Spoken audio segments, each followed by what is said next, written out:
All right. I think now we can get started. Let's go ahead and call our meeting to order and have roll call. Coffee.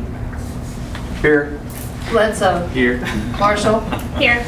Davis. Here. Kolar. Here. Rupp. Here. Williams. Here. O'Shea. Worthing. Here. We've got quorum, and then for our invocation tonight, we've asked Derek to offer that for us. You guys will bow your heads with me. Dear Lord, I want to thank you for allowing us to gather here tonight. I ask that you please give us strength, wisdom, and discernment as we get many issues before us tonight. And I ask that you'll help us understand what needs this community has, whether it be our constituents or employees that work for us. Lord, I pray that you'll be with us, guide us, guard us, keep us safe and healthy. I pray these things in your name. Amen. Amen. Thank you, Derek. Thank you. All right. Item number 1, our consent agenda. Motion to approve. Second. And Coffee. Yes. Bledsoe. Yes. Marshall. Yes. Davis. Yes. Kolar. Yes. Rupp. Yes. Williams. Yes. Worthing. Yes. All right. We don't have any comments from those assembled, so we'll go down to item number 5, proclamations, commendations, reports, and inquiries by the governing body. I don't believe we have any proclamations or commendations. Let's jump right into our ward reports. Starting with Scott. I don't have anything this time. Awesome. I don't have anything. Joe? I don't have anything. I'm trying to make something. All right. Randy? I don't have anything. Danette? Nope. Sam and Derek? I don't. Thanks. Okay. We're moving right along tonight. So we'll keep going on to item number 6, our city manager remarks and updates. Yeah. I have a couple things. It's been a really busy season with budget and with insurance renewals and with union negotiations, so that's taken a lot of my time, but I really wanted to report tonight on ICSC because I went out there during our last council meeting and wanted to give council kind of an update on what that looked like. That was our first time going, and the benefits of it. So very, very interesting. It's the largest retail conference in the country, and there are deals made there, but mostly what happens there these days is you get to know the contact of the place that you want to entice, right? And so Melanie McGuire and I were there together. She took the lower floor, I took the upper floor, and we just went to all the different booths that we were interested in bringing to Perry. So a few of these, I'll just read a couple off. Dairy Queen, Panda Express, Little Caesars, Qdoba, Bojangles Chicken, Raising Cane's, Chipotle. So those are QSRs, but then there's also car washes and grocery stores. We talked to Sam's Club / Walmart. We talked to Lowe's, Home Depot. We talked to haircut places. I mean, it's, if you've seen it on a commercial, it was there, you know, and we were there talking to those folks, and it was cool because at times you would talk to them and say, hey, we're in Perry, Oklahoma, and we want to know what it would take to get a Lowe's here or whatever. And they would invite you kind of into their booth, and these booths were huge, right? So when you picture a booth, picture like some of them were the size of this room. And you'd kind of go in and sit down with either the secretary of the person in charge of making these decisions or the person themselves, and they would ask you, what locations are you looking at bringing us, and what do you have to offer? And so you'd get to answer some questions and ask some questions. And oftentimes you got feedback like, oh, it doesn't work for us, we're not going to come out there. Or, yeah, we're interested, but we're too far away right now. It'll be a couple of years. We're in Oklahoma City, and we need to expand out from there. And then oftentimes you would also get, hey, we're interested. Send us, here's the email address or the phone number of the person you need to talk to. Send us kind of the site that you have in mind. Tell us about the incentives. So it was useful in that way. I think that the other thing that was interesting about it, though, is there was tons of like, I don't know what to call them exactly. They're basically like retail recruiters, right? They're Retail Solutions is one of them that Melanie and I both talked to. And basically what they do is they do what we were there doing, right? Except they already have the relationships. And so if you hire one of those firms, they come out and they look at all the sites you have available in the community, and then they say, what do you want? What do you need? They do a lot of analysis, or take the analysis you have, And then they go out to these retailers, and lots of them, like I said, they already have the inn with them. And so we actually met with Retail Solutions, and it was very interesting because I'm pretty hard to impress when you're trying to sell me something. I'm the kind of guy who has the no do not disturb on his front door, and I don't want people selling to me. But we went and we sat with him for a few minutes, and I was really impressed. He was the guy's name is Tyler. He's very earnest and sincere. Told us about like real things that they had done. Gave us some realistic expectations and gave us a price up front, and I think it would be worthwhile. We're actually going to talk to Rick Johnson about it tomorrow and see if he's interested and the Malzahns are interested in maybe helping fund that. But if not, we have some traction because we have all the contacts now that we can pitch stuff to. And it was a really good experience. So all in all, I'd say it was definitely worth our time. If we don't hire a firm to do it for us, I think we need to have at least one person there every year to pitch Perry and to talk to some of these people. So, any questions for me on ICSC? How long were you guys there? 2 days? We were there, let's see, I arrived Sunday and stayed Monday, Tuesday, and then came on Wednesday. So, And you were able to see, by splitting up like that, you were able to see pretty much everything? yeah.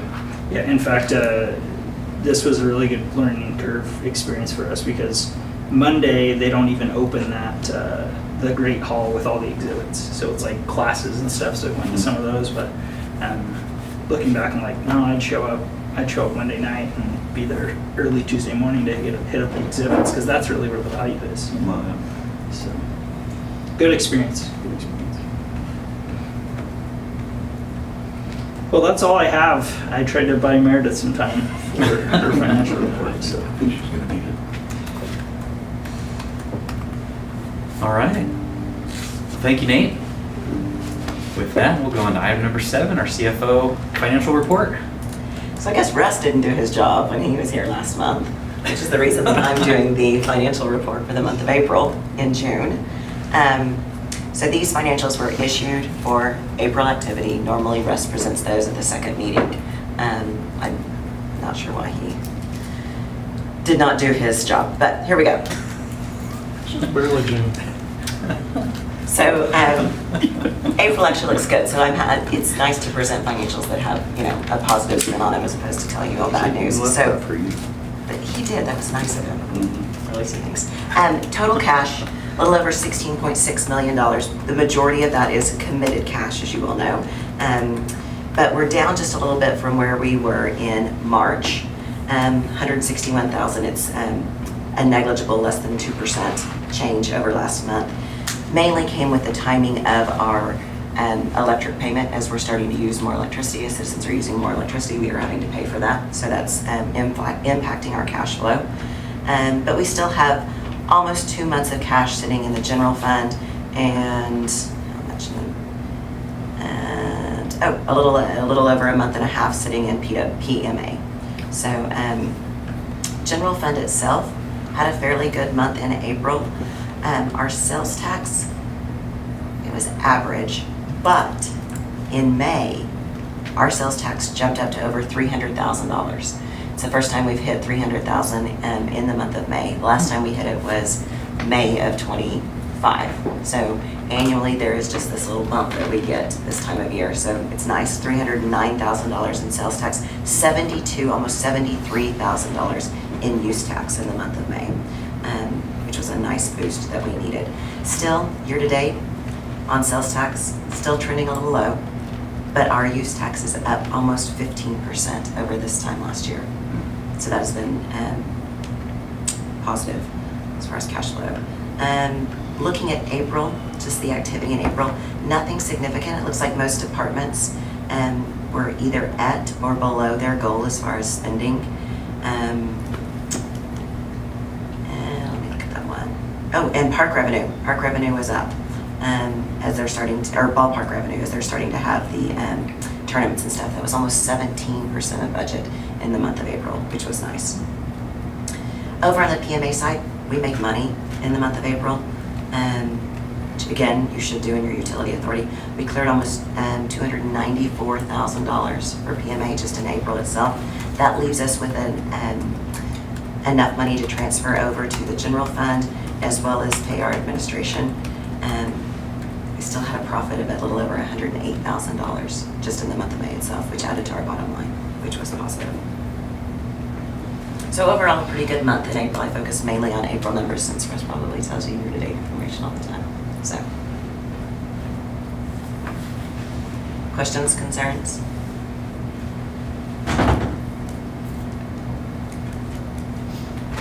All right. Thank you, Meredith. We'll continue on to item number 8. Consider reappointments to the Historic Preservation Commission. So we know there was some of those that had turned out because they were just short term since we just created that. What's been proposed is keeping Derek on there during his council term, Larry Belk, Laura Vollmer, Stacy Wilson, and Phil Salvati. They have the terms on there. So any questions with those? Need a motion? Are these the ones that are already on? These are the ones that are already on there, yeah. And we're just setting them. Yeah. Yep. Need a motion to approve? Doesn't say that. Are some of these on there because of a specific Yes. task or function or? Yes, there's some criteria with the HP Commission, having a person that's been an architect, having a person from Main Street, a local business, and then a realtor as well, and then someone from council. Was there any other ones? A downtown business. The downtown business. I think that's Phil's Yeah. position. I Yeah. think there's a couple that have some, like Larry's That was like architect, that has a, engineer. a couple things just to Right. make sure we have somebody in the community to fulfill it. But Yep. that was a good rundown. Yeah, on this we didn't have that we were seeking for approval, so this is just, Informational? yeah. Are we just acknowledging this, or do we actually need to set that? No, you're supposed to set it. Okay. Yeah, Motion 'cause- to approve? Second. Okay. First cut. And Coffee, Yes. Bledsoe, Yes. Marshall. Yes. Davis. Yes. Calderon.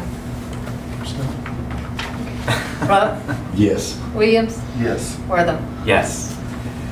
All right, so here we're going to change things up a little bit. So we're going to skip over 9 and 10 for right now, because we do have some staff that are here to talk about items 11 through 13. So we're going to jump to those before we get to the budget, unless you guys really want to sit through all that. I mean, it's pretty exciting stuff. So with that, we will jump down to item number 11, which is to receive the recommendation from the Perry Planning Commission on the application of Blackjack Homes LLC, Perry Realty Holdings LLC, for rezoning to planned unit development district with a final development plan, site plan for the property with a street address of 128 Delaware Street, Perry, Oklahoma 73077, and with the following legal descriptions: lots 7, 8, 9, and 10 in Block 20, original Perry addition, City of Perry, County of Noble, State of Oklahoma. So this was the packet that we had set in front of us. So I believe, Dave, did you have some stuff for us? I can address that for All you. right. And so the recommendation from the Planning Commission was to approve this with the condition that they put in sidewalks with this, but I believe as you guys looked into it a little bit further, there were some changes or some stipulations with that.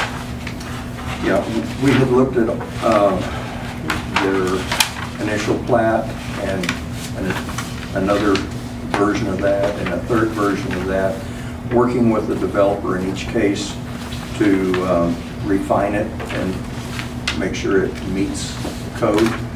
And they have complied with everything. And then, as you're aware, there was a recommendation from the Planning Commission that it includes sidewalks. We had looked at that earlier for a particular reason, so the residents would have access to their trash dumpster. But after discussing that, they made other provisions for individual poly cards. So So that met the need that we were considering there. Since sidewalks wouldn't connect with any other sidewalk plan or anything, it was not considered any further. So if you have any other questions about the sidewalk, Bryce is prepared to talk about that, but we did look at the stormwater drainage, and that's the only piece that we lack having in our hands at this time. Our department heads looked at all of their concerns and have worked out any questions that they had. We didn't see any concerns about drainage, but the PUD requirement is that they need to submit us an engineer study showing us how stormwater would be handled. We don't anticipate any problems there. It's 150 feet to the creek, and there's a pretty large culvert already in place. So that's the only piece that they have not provided us yet, but they've said that they would. So they won't be able to get a building permit until we have that in our file, but we don't think that there'll be an issue getting that. So we worked through all the questions with the developer, and we think it's good to go. So it's up to you now to adopt it as presented, with the question about whether you would want to act on the recommendation of a sidewalk or not. And I can talk a little bit more about it too. So on this plot, was the sidewalk going to actually come from each house, or was it just down the two main thoroughfares, or? We didn't get into the detail of that, but the proposal that we had on paper was it would just be a sidewalk along the west side and along the north side. The sidewalk would cross all of their driveways, so that would give them a natural access from their house out to a sidewalk and around, but it doesn't go anywhere. The intent originally was, so if you live over in this corner and the wife says, honey, would you carry out the trash? He would have to go out to the street, down to the corner, and over here to the diagonal corner to a trash bin. We didn't think that that was good practice.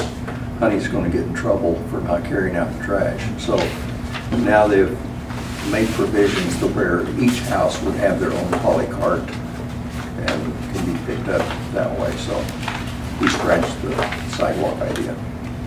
Yeah, and David and Renee worked really, really hard with these guys. I give them, kudos because they did a great job. But and this was our first PUD. I think we as staff have some concerns about the sidewalk. Like David said, we've looked at it and ultimately ruled it out. I've been told that the project's basically dead if we require sidewalks. It just doesn't make sense financially for them. And as David mentioned, the sidewalks wouldn't go anywhere. So I don't know that our recommendation is that you would just reject planning commission's recommendation to add sidewalks and approve it. But that's obviously up to you, but that's our recommendation. And so the sidewalks are not required by code? Yeah, I'd like to Bryce, track yeah, you there's through a little bit that. of Huh? I'd like to address that if I could. Any other questions about me and our As it findings? pertains to the drainage, will our engineer look at that and make a recommendation on the culvert sizes and all that? That's the report that they are supposed to put in our hands, is an engineer's But that'll be study approved of by that. code? Yes. Yep. They'll Okay. review it for sure. Okay. Yeah. But we'd want to make any motion contingent upon receiving that, right? I'm sorry. We'd want to make any motion contingent upon receiving that engineer's report. That probably would be good. However, Renee can't issue a building permit until we have that. So they would have to have So I think it's kind of a moot Covered point. anyway? Okay. Anything else for me? So looking at the sidewalk ordinance, and there's really two places for sidewalk ordinance. There's sidewalk provisions inside of the PUD, and then there's our general sidewalk ordinance, and it provides there's some exceptions, but it provides that it applies to any development with 3 or more lots. Well, this one has 4 lots, but we're considering it as a PUD. We're considering it as 1 lot. We're ignoring all the lines, all the setback lines, and that's the way we're considering it. So based on that, I made the determination that legally you could hold that sidewalk ordinance doesn't apply. Now, I will note that I have prepared an amendment to that sidewalk ordinance that I would like to present that provides some waivers and some exceptions. Not tonight, it's got to go through planning and all, but I would like you to see that. Now, also, the PUD itself talks about sidewalks in the PUD. But it was our conclusion that the PUD regulations contained sufficient provisions in there after considering everything that the sidewalk issue was addressed. I think the way I say it in the memo is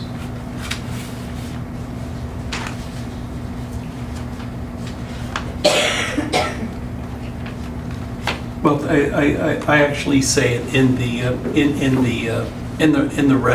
ordinances that we've passed, which we will go over. So there's 2 ordinances that I've given you, and of course, as you know, when you rezone a property, we pass an ordinance with it. This is our first time to do a PUD, and it's a rezoning, and it's based on a site plan and a development plan and a number of other documents. So the ordinance incorporates all those documents into it. Because of the action of the Planning Commission on Thursday, if you want to look at the first ordinance that's attached, and you know which one that is, that says with amendment recommended by the Planning Commission up at the top of it. It's page 3. And this is the ordinance that you were furnished. You're going to have to turn to page 4. And there under F, it says sidewalk improvement as a condition of approval of the project Maroon Plan Unit Development. The applicant shall construct and maintain ADA compliant public sidewalks within the public right-of-way along the north side of Delaware Street adjacent to the subject tract and the west side of 2nd Street adjacent to the subject tract, unless modified by the City Council through subsequent amendment of this planned unit development. The location, design, width, grade, materials, ramps, and related improvements shall comply with applicable city standards and ADA requirements and shall be approved with the engineer prior to construction. So that is the recommendation, essentially. It wasn't as detailed as that, but we put it into language that worked, that the Planning Commission recommended. If you turn 2 more pages, you'll get to the recommendation from the city manager. And I think this recommendation is consistent with a bill. You know, I mean, without this, I don't believe that they will move forward. I haven't had that conversation, but Nate has. So it's still the same ordinance, but you can look at section 1 is the findings, and these are the findings that you're making. The City Council finds that the subject tract is approved and developed as a single unified tract under the plan unit development provisions of the Prairie Municipal Code. Approval of this plan unit development does not approve or require the division of the subject tract into 3 or more lots, blocks, sites, or tracts through the filing of subdivision plat, and no subdivision plat is approved by way of this ordinance. The City Council has independently considered pedestrian circulation, internal access, sidewalk conductivity, and related pedestrian safety issues as part of its review of the planned unit development. In the final development plan, site plan, the statement of intent, the recommendations of Planning Commission, staff reports, and public comments, City Council finds that the improvements depicted on the approved final development plan, site plan satisfy the purposes and review criteria applicable to planned unit development under the Perry Municipal Code. And then finally, and this is the second part of it. That first part addresses sidewalks. The second part is we wanted to ensure that that which they said they were going to build, they build. And attached to your sheet, you can go to the attachments. Let's just go there right now. And so we have these lovely homes. And then we have square footages. We have the floor plans and homes and the floor plans and the home and the floor plans. And of course, and then at the end is the site plan. Okay, so at the hearing, they said these are what they're going to build. So my idea is, well, if that's what they said, let's put it in the ordinance. So under the findings, that's what that is. The city council considered the representative architectural renderings and floor plans and other visual depictions submitted by applicant were presented during the public hearing process. The court finds the materials were material to its evaluation of compatibility, neighborhood character, design quality, and overall suitability of the planned unit development, and the approval is granted reliance upon the applicant's representation regarding the residential products to be constructed. I will point out for those that weren't here, there were concerned residents that talked about the neighborhood and the composition of the neighborhood. They wanted styles to be, they wanted them to be pretty and not boxes, and more consistent with the area. So then under section 3, we have another amendment. The planned unit development approved hearing constitutes approval of the development of the subject tract as a single planned unit development tract in accordance with the approved final development plan and does not constitute approval of the subdivision plat or the creation of 3 or more separate lots or tracts. As you can tell, that goes back to that sidewalk requirement.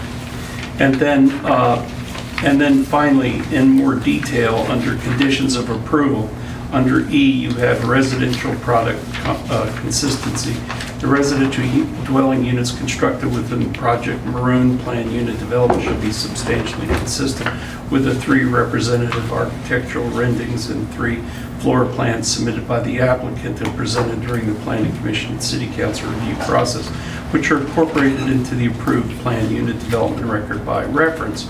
For purpose of this condition, substantial consistency shall include the general architectural style, building form, massing, roof configuration, exterior materials, quality of construction, and overall character of the residential products depicted in the approved materials. Minor modifications required for engineering, code compliance, product availability, structure, feasibility, or similar practical considerations may be approved administratively by the city manager or designee, provided such modifications do not materially alter the overall appearance, character, or quality of the residential product approved by the city council. Any material deviation from the approved residential product depiction shall require a substantial amendment to the planned unit development, should require review and approval in accordance with those sections. So that's what we added. You have 2 separate ordinances. One is the one that the manager, and I would say, I would recommend also if you were going to approve this tonight. Now, one of the other amendments that may be coming up, actually 2 amendments, that I think going through this process we learned was one that we ought to have a more detailed waiver provision inside of the PUD ordinance. So I have prepared that kind of a detail. It's all based on criteria. It's not just, we're going to throw this out. And then it says things that you can alter, like, fire department stuff and hardcore code requirements and the like. And then the other is a provision in the PUD that would tie this residential product consistency. I believe that you can do it with respect to this PUD. It was part of what was brought to the public hearing by the applicant. It was directed by the applicant. This is what they were going to do. But of course, it's always better, to have it in your ordinance. So we're talking about bringing that along to Planning Commission meeting and then bringing it back before you. You learn every time you do one of these things, and I think we can bring you back some amendments that will work. But Legally, you could approve the manager's PUD ordinance if that's what you choose. And I would just say that, for purpose of the planning commission, the planning commission is wanting to follow the rules. It's no sweat off them. They're wanting to follow the rules. It was a good recommendation. There was a way in this one instance, because of the PUD, the composition of the PUD in the single lot, that I could find a loophole. Absent that loophole, we better amend that sidewalk ordinance, or, we need to be consistent with our rules. So absent that loophole, it may be a different thing. And the loophole's a legitimate loophole. I'm not saying that there's anything wrong with it. It's completely legitimate. But the planning commission, I think, you shouldn't feel bad if you take this other action, because they were working under the rules they had to protect the community. So we're gonna amend the current ordinance and not do sidewalks because one developer doesn't want to put sidewalks in. Is that what I'm understanding? No, I'm just preparing you, proposing a way. To do But- it this one time or all the time? No, just to do it this time. Okay. I mean, you're going to have to approve any amendment to that sidewalk ordinance, or the rule is going to be, in the future, if it's 3 or more lots, that sidewalk ordinance is applicable. We're not Okay. going to waive that because there's no process under which to waive that. The language that I wrote in this proposed amendment lists specific criteria, like it's the bridge to nowhere.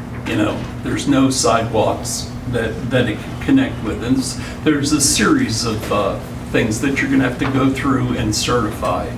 But, we should always provide an exception. I will tell you, when that ordinance was written, there was an exception. I drafted a overall exception, but the council passed it without one.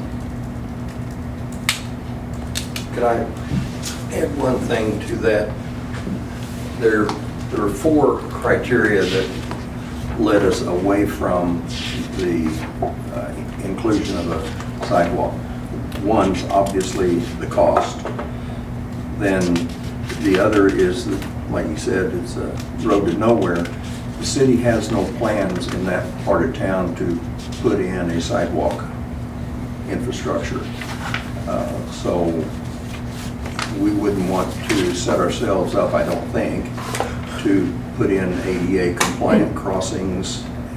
For instance, if you just decided to put a sidewalk over to the park, there are 4 ADA crossings that would have to be done just to get that half block or so over there, and that would be on the city to do the crossings and the connecting sidewalks. And I've already forgot what the other 2 were. But David, that wouldn't have to be done immediately. No, but did I read somewhere, Bryce, that there's a 5-year plan if it doesn't connect with any plans that you all would have within the next 5 years, then that's a mark against it. The other is that we've talked about drainage. We believe that the drainage ditches that are there are going to be required in order to handle the drainage, and that's right where you would want to put a sidewalk. So that further complicates the addition of a sidewalk. So based on things like that, primarily it doesn't serve any purpose. But then these other things added to that decision that we don't see a reason to put it in there. Has there ever been a sidewalk there? Ever? Not there. Not now. There at that spot.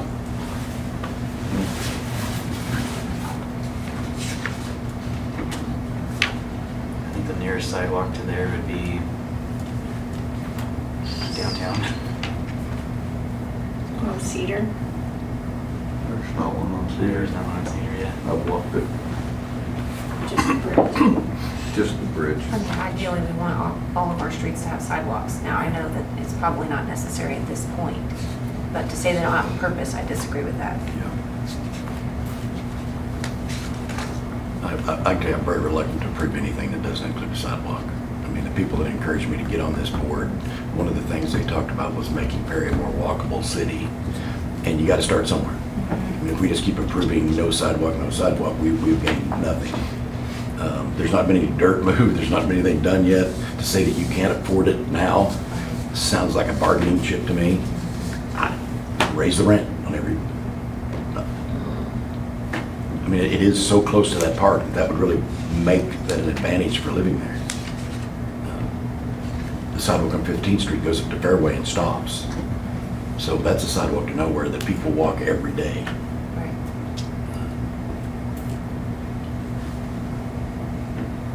And it seems like we're setting a terrible example of all you gotta do is apply for a PUD and we'll waive the sidewalk deal.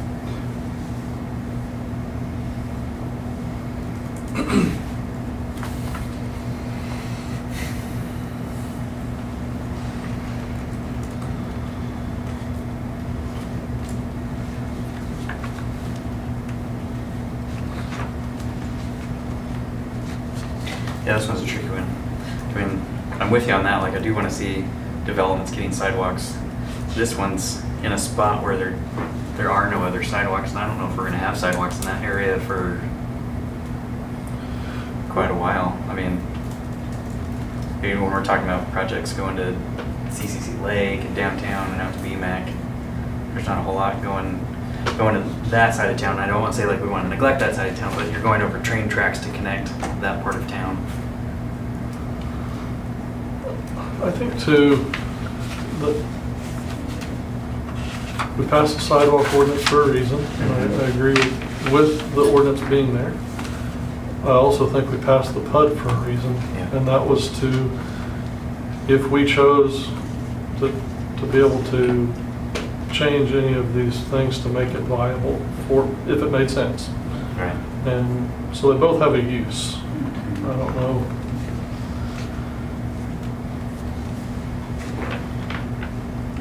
Maybe with this lot, you know, where you've got 4 mobile homes that are sitting there that are really not in good shape at all, and you've got a developer that's willing to come in and put in what looks like, you know, nice smaller homes that would really help that area. I mean, I would hate to shoot this down and then just have it continue being a mini trailer park. I think the ordinance makes sense. If we have a plan that there are gonna be sidewalks put in that area, at this point, we don't have any plans. There's never been any sidewalks there. We don't have any plans that I know of in place that are gonna mandate sidewalks. I think the ordinance is good. I ran into the same thing when I was building houses up on Coffee Drive, that we were building more than 3 homes there. And they came out and said there's no other sidewalks here, so we didn't put sidewalks in. Now on the north side of the street where there was sidewalks, we did put sidewalks in, because they continued on down the road. There's never been any sidewalks here. To my knowledge, there's no plan to put any sidewalks there, and to me, it just doesn't make sense to force somebody to do something that we don't have any plans to continue that once they get it done. And Randy may be right, you know, it may be a bargaining chip thing. I just think we have to ask the question, are we willing to take that chance? Which maybe you are, you know, maybe you're not. I think sidewalks they are tricky. Utah had a lot of sidewalks in the cities I lived. They were larger cities, but I miss them. I do. I miss walking on them. And there's a safety factor to it. There's a ease of exercise factor to it.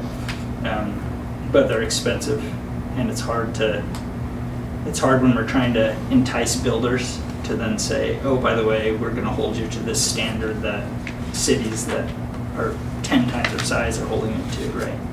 So I think there's an ideal, which is definitely have sidewalks, and then there's a reality, and I think we need to balance those things. One of the questions I have about the original contract where it says build and maintain, is that standard verbiage? I mean, we expect that builder to maintain those sidewalks into, whoever the homeowner is, they have to maintain, they're supposed to maintain those. So if I owned all those homes and rented them, it would be up to me to maintain them. Well, I'd have to look at that. I don't know, Bryce might have comments, but maintain typically in most cities would mean the snow shoveling, the trimming of the Not edges. necessarily replacing Not it. replacing it, yeah. It's a dual function. It's within our right-of-way, we have a duty to maintain our right-of-way, but we have 10,000 miles of right-of-way, maybe not that many, but thousands of, 1,000 miles of right-of-way, the way that the city is, checkerboard. And it's also the duty of the homeowner, because that's their property. I mean, it's their property, and if somebody stumbles, both people are going to get sued. I mean, they just are. Both folks are going to get sued. The city will get sued, and the property owner will get sued. So, I mean, when you fix them, it's got to be something other than a trivial defect, and the Supreme Court has said what a trivial defect is, and you'd be amazed what a trivial defect is.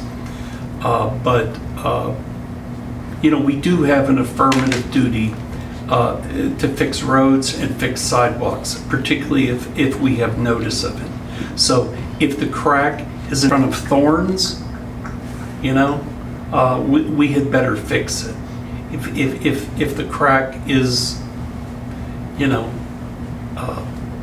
Grove and 2nd Street, if there is even a sidewalk there, the duty is a lot less.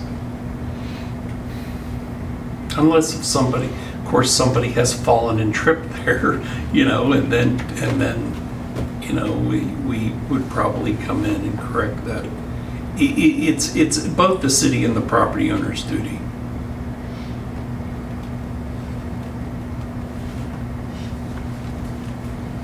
If I was the developer, that part would make me more nervous than building. One more time. I just said, if I was the homeowner, it would, no, not the homeowner, if I was the developer, thinking I had to maintain those for the rest of my natural life would make me more nervous than the cost of building them.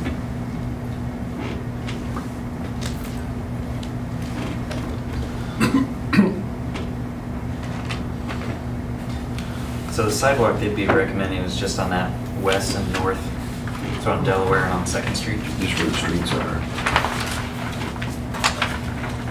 Yeah. On the side was an alley.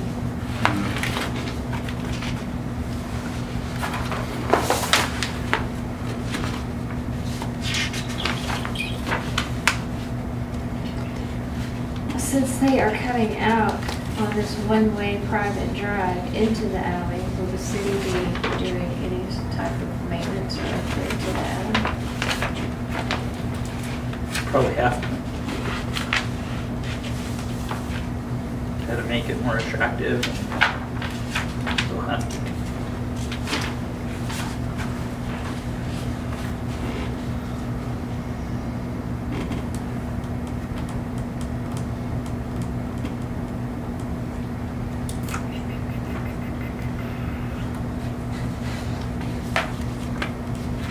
Outside of cost, I feel like one other concern that definitely fits in the reason for a cut is if the drainage and the sidewalks don't co-align well together, like David was talking about, that's another good reason to consider it. I don't know, did we evaluate that much more concrete what it would do? I mean, I know they're supposed to do an engineered plan, but No, we didn't look into it any deeper than that. Once we got past what we perceived as a need, we just kind of dropped it and went on. sure, okay. But that would-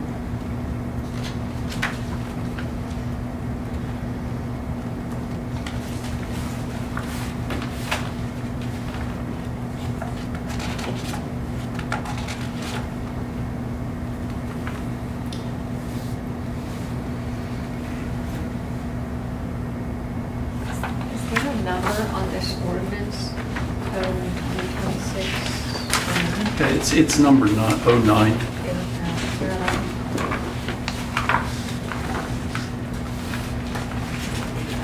Okay, yeah, I wasn't on on there.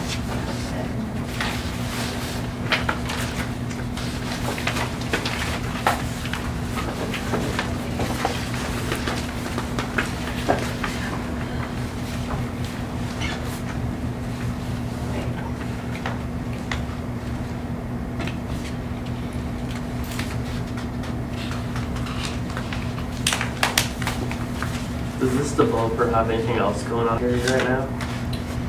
They own quite a few properties. Most of the things they're doing are renovations.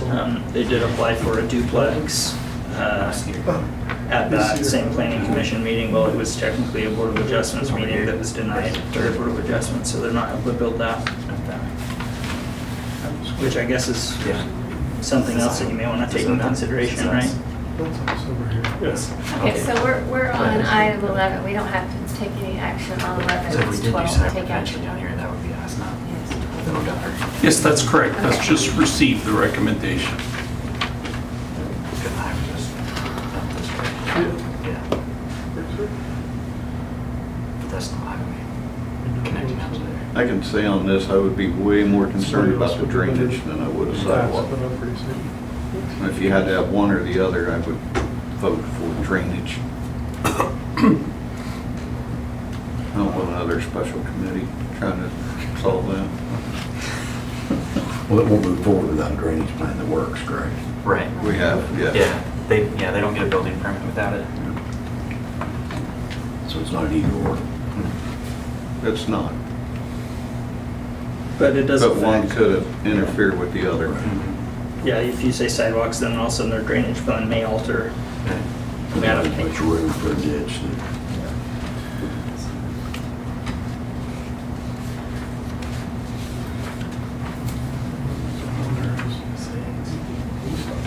Right. Yeah, to me, the thing that's come out of this conversation is as we're thinking about Project 4 or Project 5 on sidewalks, we need to think about that side of town. Right. Because we do have parks and things that would sure be nice to get people access to. And help everybody's property values as well. Right.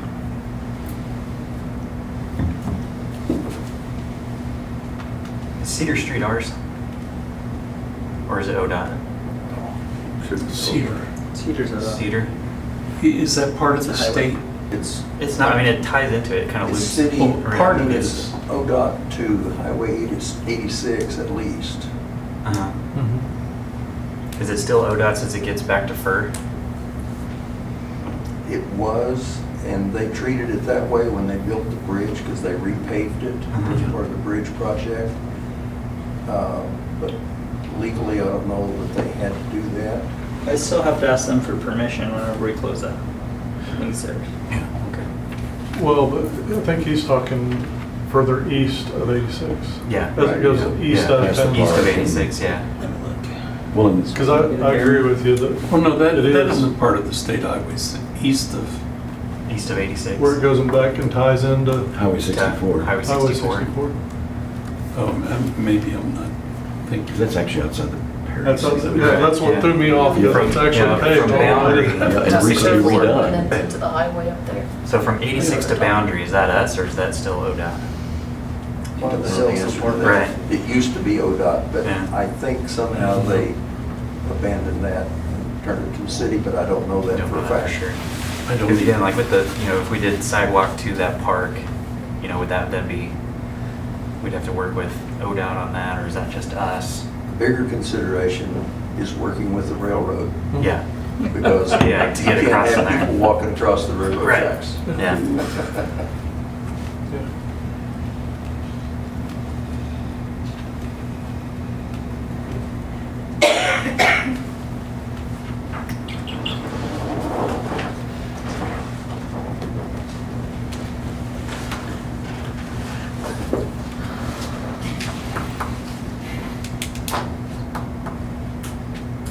Are we ready to move to 12? Yeah, do we have any other questions? Seeing none, we will go on to item number 12. Consider approval of ordinance number 2026-09 in the city of Perry, Oklahoma, rezoning certain real property located at 128 Delaware Street, Perry, Oklahoma, more particularly described herein from RG Residential District to PUD Planned Unit Development District. Approving the project Maroon Planned Unit Development, approving and adopting the final development plan, site plan, and statement of intent, making findings recognizing compliance with notice, hearing, and procedural requirements, authorizing conditions of approval, providing for repealer, severability, effective date, and declaring an emergency.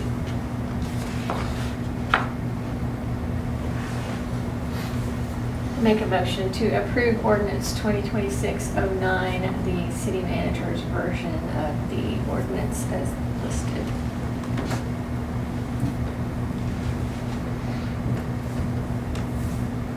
Second. Okay, we have a motion and a second. Instead of approving it without the sidewalks. That is without the sidewalks. Coffee. Yes. Bledsoe. Yes. Marshall. Yes. Davis. Yes. Goldar. Yes. Rupp. No. Williams. Yes. All right, so now we're gonna go to item number 13, which is consider approval of the emergency clause for ordinance number 2026-09. Motion to approve. Second. And Coffee. Yes. Bledsoe. Yes. Marshall. Yes. Davis. Yes. Goldar. Yes. Rupp. No. Williams. Yes. And Wortham. Yes. Okay, now we'll jump back to item number 9, which is conduct a public hearing on the proposed fiscal year 2026-27 general fund budget and other budgets of the Perry governmental component entities, including the Perry Municipal Authority and the Perry Facilities Authority. Received input from the public, discuss revenues, transfers, and expenditures, and all related financial issues. So we'll open the public hearing, seeing as there's no one here. We can go ahead and move on to item 10.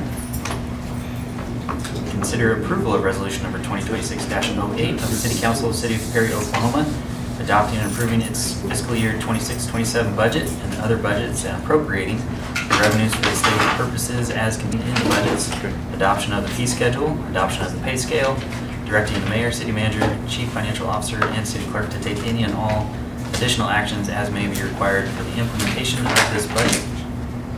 So slight change here on this one. Fee schedule's not ready. It's very, very close. We got the water, thank you guys. Thank you. We got the water and sewer fees inputted today. It just needs a little bit more polishing before we bring it forward. So if you do adopt this budget tonight, or this ordinance resolution, make sure that you leave that out. We'll bring it within the next few weeks. We'll leave that out. So we've had a couple budget workshops with Russ that everyone's been able to attend, and has anybody had any questions that they haven't been able to get answered since then regarding the budget? No. Meredith, do you have anything special? Yeah, for let me us? just go over, can I just go over overview? Yeah. Okay, so the only change since what you all saw in your in group council sessions is the change in healthcare. So that has been incorporated into this budget. This budget, as presented, gives us a net change, a net loss of about $260,000. We consider this a break-even budget because of the way that we budget for taxes, as you all know. Our taxes, sales tax, use tax, franchise, alcohol, beverage, cigarette, motor vehicle, all of our tax revenues are budgeted at 90%. If those come in at 100%, we would be at a break-even budget. It'll bring in about $260,000, so that's how we get to the break-even. There was a utility rate increase of 2.1%. That was February's CPI. The CPI did go up in March. It was 3.3. It also went up in April. It was 3.9. When we built this budget, we built it based upon February numbers in order to get Nate a good copy to start distributing. So 2.1 is what is included in your budget right now. And that's all utilities or just? Correct. Water, sewer, electric, and sanitation. And you see that number trending up? Yes. Continuing to trend up? Continue to move up, yes. There is a 3% salary increase. It'll be distributed based upon management's discretion. That with roll-ups will cost about $150,000.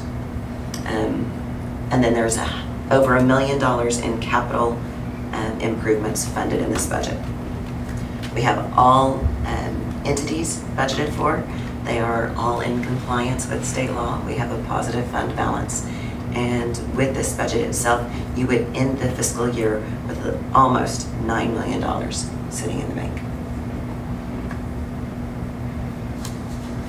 That's an overview. I will answer questions, go into detail. I know I've talked to a couple of you all about questions and concerns and things, so I'm happy So to what attempt. changed for healthcare insurance for the employees of the city? So when I originally drafted the budget, we had a 22% increase, which was what was proposed. And then Nate went and talked to them and came up with a insurance plan, so. Yeah, I can describe that a little more fully. Thanks for the question. Insurance this year was rough. It was really rough. We had, it came back at 22% increase, which was extremely concerning. Our brokers did a great job, got that 22% down to a 12%, which is obviously awesome. But 12% is still 7% more than what we had budgeted. We had budgeted 5% increase. So we looked at a ton of different options. We said, what can we do? There's really only two options. There's, okay, well, we can change plans and go with a cheaper plan, a less good plan so that it's not as expensive. Or you can get additional funds from somewhere to cover it. You can get that from our reserves, you can get that from our employees. Typically what's done in a lot of places is things like this are split between employee and between the company. I mean, you look at any, almost any organization across the country and they typically have to pay something for their health insurance. But what we ended up doing is we brought, I think we had 6 options, brought them to the directors, the department directors, and said, listen, this is the situation we're in. These are our options. What do you and your people want? What do you think they're going to be most interested in doing? And without exception, they said, we want to keep the plan we're on and just have to pay for it. All of them said that, which surprised me, frankly. I thought they were going to go with this other option. And so that's what we did. That's what we presented to the employees with open enrollment on Friday. Right, Christy, Friday? Yes, Friday was open. And what we ended up presenting was the traditional plan that we had last year, but now instead of being free for the employee only, they have to pay $121 a month. So it's $60 out of each paycheck. And the family and the dependent plans, they're already helping subsidize that cost, and they have to pay that same $121 additional. Now, we do offer 2 other healthcare options. One is an HSA plan, high deductible plan, which are becoming more popular, and that continues to be free for the employee only. And not only is it free, but we'll actually, because we save money on that, we turn around and take that money we saved and we put it in their HSA form. It's a really, really good plan. Very, very few of them chose that. Most of them chose to continue with the traditional plan and pay that monthly out-of-pocket amount themselves. So, like I said, it was a rough year for insurance. It's not what we wanted. But it's a situation across the state, at least universally. You said there was 3 options. Your Yes, third then option. there's the in lieu of option, which ultimately they just say, I don't want your insurance. They would typically do that if they have a spouse that works right who has insurance for them. And then we pay them $300 a month to incentivize them to go on the spouse's insurance. So those are the 3 options. Do we have anybody that does that? What was that? Do we have anyone that does that? There's a lot. Yeah. Really? It goes And on even more spouse? this year did it this year. than We implemented it have. last year and it saves us just tons of money, so it's a really gig for us. What was happening last year is before we implemented it, people were like, well, I'm an employee only, I'll just take the insurance because why not have 2 insurances, it just helps. And that cost us $700 a month for each employee who did that, which is substantial when you add it all up. So by incentivizing them, hey, we'll pay you $300 a month, we saved a lot of money by doing that. Yeah, so those are the 3 plans, and I've been surprised, high deductible plan really is a good option. Like I said, a few people switched over, but for the most part, people stayed on the traditional plan. I know council's brought some concerns forward individually, and frankly, I'm grateful. I'm grateful for the concerns that were brought forward, because the concerns were, how's this going to affect our employees? Which I'm glad you guys are thinking about. That's what I want in a council. I'm glad you're thinking about it. I think ultimately we weren't left with a lot of great options. We did the best we could. Like I said, this is happening everywhere, but we went out to other carriers. They refused to even quote us because of how many claims we had and some of the outstanding things we have going on. And then I was just going to mention one other thing. You could say, well, why don't we just eat it? But it's about $60,000. If you look at it, it's about $60,000 for the employees, employee only, if we were to eat that cost. And as a manager, I can't recommend that. It just, to me, it doesn't make sense. It's not a long-term solution. It's not a good solution. If you do that every year, you're just cutting into your capital. And at what point do you say, we're going to stop doing this? I don't see the cost of healthcare decreasing anytime soon. That being said, it's... So we're not forcing them to go to their spouse's insurance. No. We're incentivizing them. That's the that's the in lieu of. Because at work, it's not an incentive. Right. It's No, you're not. going to do it. Yeah, we're incentivizing that.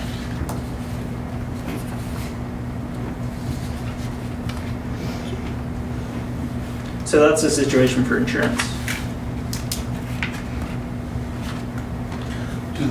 Do those ones that take the spouse's insurance, are those numbers included into what our insurance cost, or do those just go away and now we only utilize the ones that actually pay for our insurance? Does that make sense? Are you saying, are we taking the savings and putting it back towards? Well, no, I'm talking about why our insurance goes up. If all the people that chose to go to their spouse's insurance are all healthy and well people, and what we're left with is some that are, I'm not gonna say that they are, but that they're less healthy. Yeah. Our percentage rate of non-healthy or claims, our percentage of claims goes up, and that makes our insurance rate go up. So why would we want to incentivize them to go somewhere else if our rate stays down? I see the rationale for it, but that's simply not the case. As I mentioned, every single city, every single one that Insurica brokers went up substantially this year. In fact, we were one of the ones that went up less than the others. Most of them were in the 20%. McAllister only went up 10%. Oh yeah, they were the one that did. But almost every other one, she said, went up in the 20s. 30. She said 20. There was a 30. There was a few 30s. Yeah, she said 20s were the average. Yeah. So, I get that, and I've heard that brought up before. In the couple of cities I've worked in, I haven't seen that as a determining factor for increases. What I see is the determining factor for increases, and when we talked to them this year, it was massive claims. 10 claims that were just massive is what causes the whole system to blow up.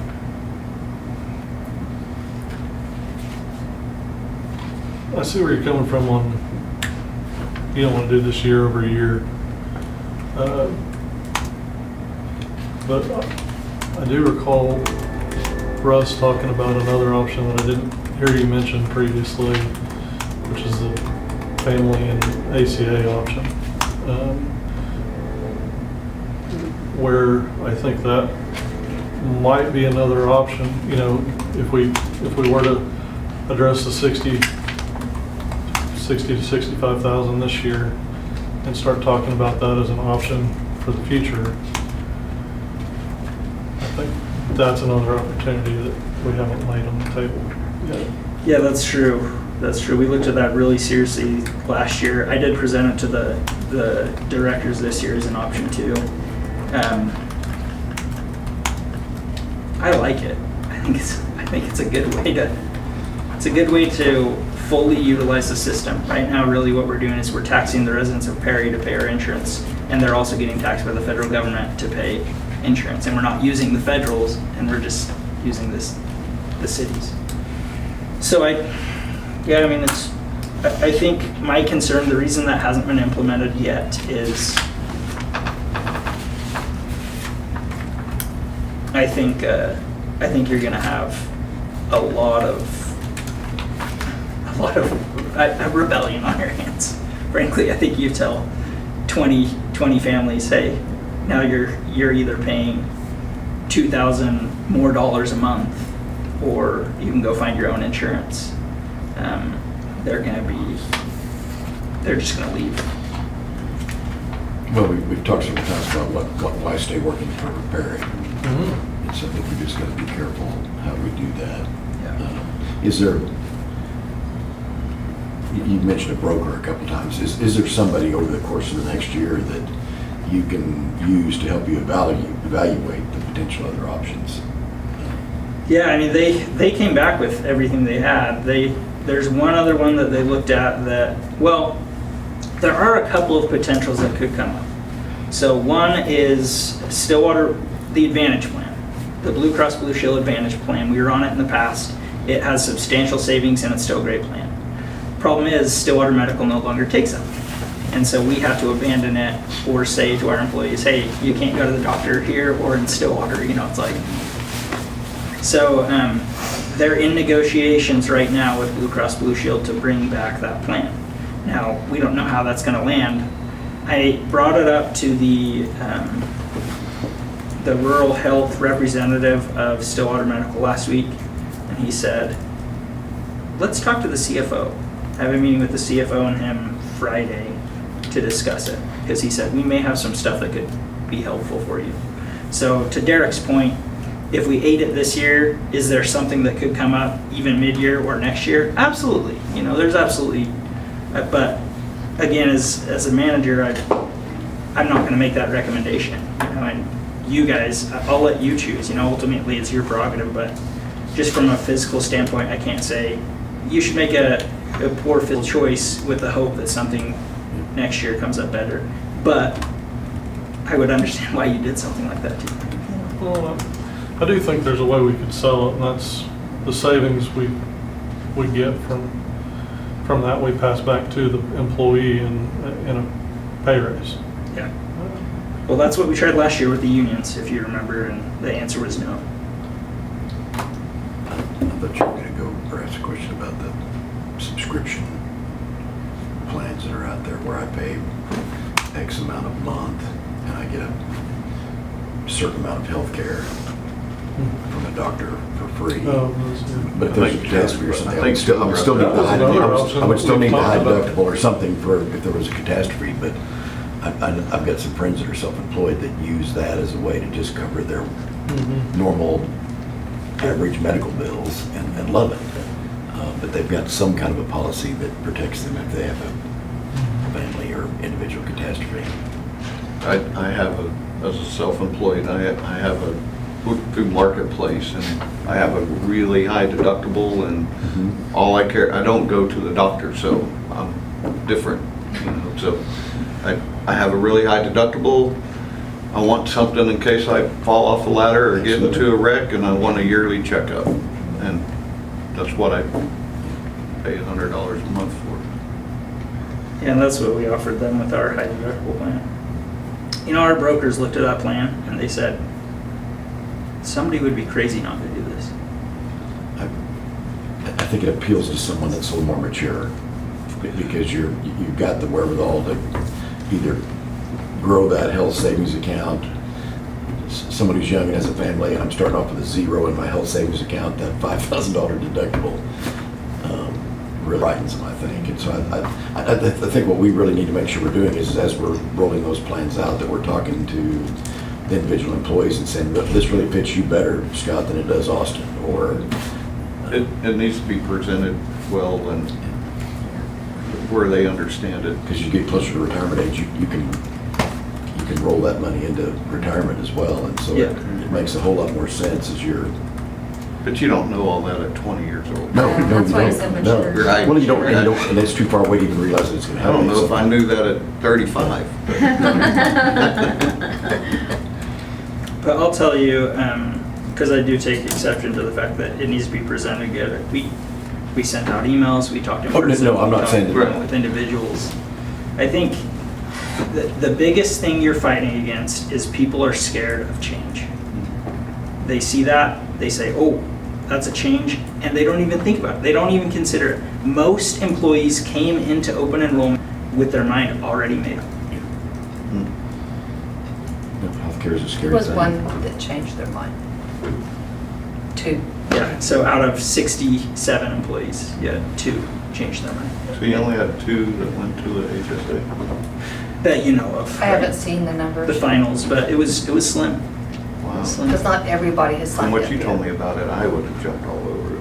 but- Yeah, I think that's where, I'm not placing any blame here, but like the ACA option, it takes more than us being a month out. I mean, we're gonna have to go talking to Yeah. Yeah. them for a while, and that's where I was coming at with, maybe Educating them a little bit we eat before. it this year and educate them on that. I mean, an employee that makes an hourly wage of $15.45 today, if we were to do this, or currently today, they would take home before taxes, after their health costs that they have to pay in, they'd have $19.89 take home before taxes. And they probably get better insurance. Yes, and they would get better insurance, no prescription costs, no, all these things, right? Yep. And if we switched it, we could give them say a $2.25 raise, and now they don't pay the $6.89 and they have $3,000 after, or And- before tax. And to your point, I made the comment about the unions last year, but it wasn't that black and white. It wasn't a straight up no. If you remember last year, there was a lot of turmoil in the federal government. And so there was a lot of question from them, and, well, is this gonna continue? You know, but we almost had them convinced, you know, and that was me talking to them, Russ talking to them, but more importantly, it was Brian and Royce sitting down with them and saying individually, to your point, this is what you're gonna qualify for, you know, and I think there's a way you could do that. I haven't given up on it. I think it would be amazing. It would be amazing for all the employees. Well, it would be amazing for 85%. 15% are gonna get screwed, and you're gonna have to make that up to them. Well, I think that's where I'm struggling right now, is the amount of increase. Yes, it's the same dollar, but the amount of increase to employee with a family is less than the current individual employee. Like percentage-wise. Yeah, percentage-wise. Yeah, they're going up About 15%. They're going to a 15% subsidy, and the families are going to a 25%, but they're already subsidizing some. Right.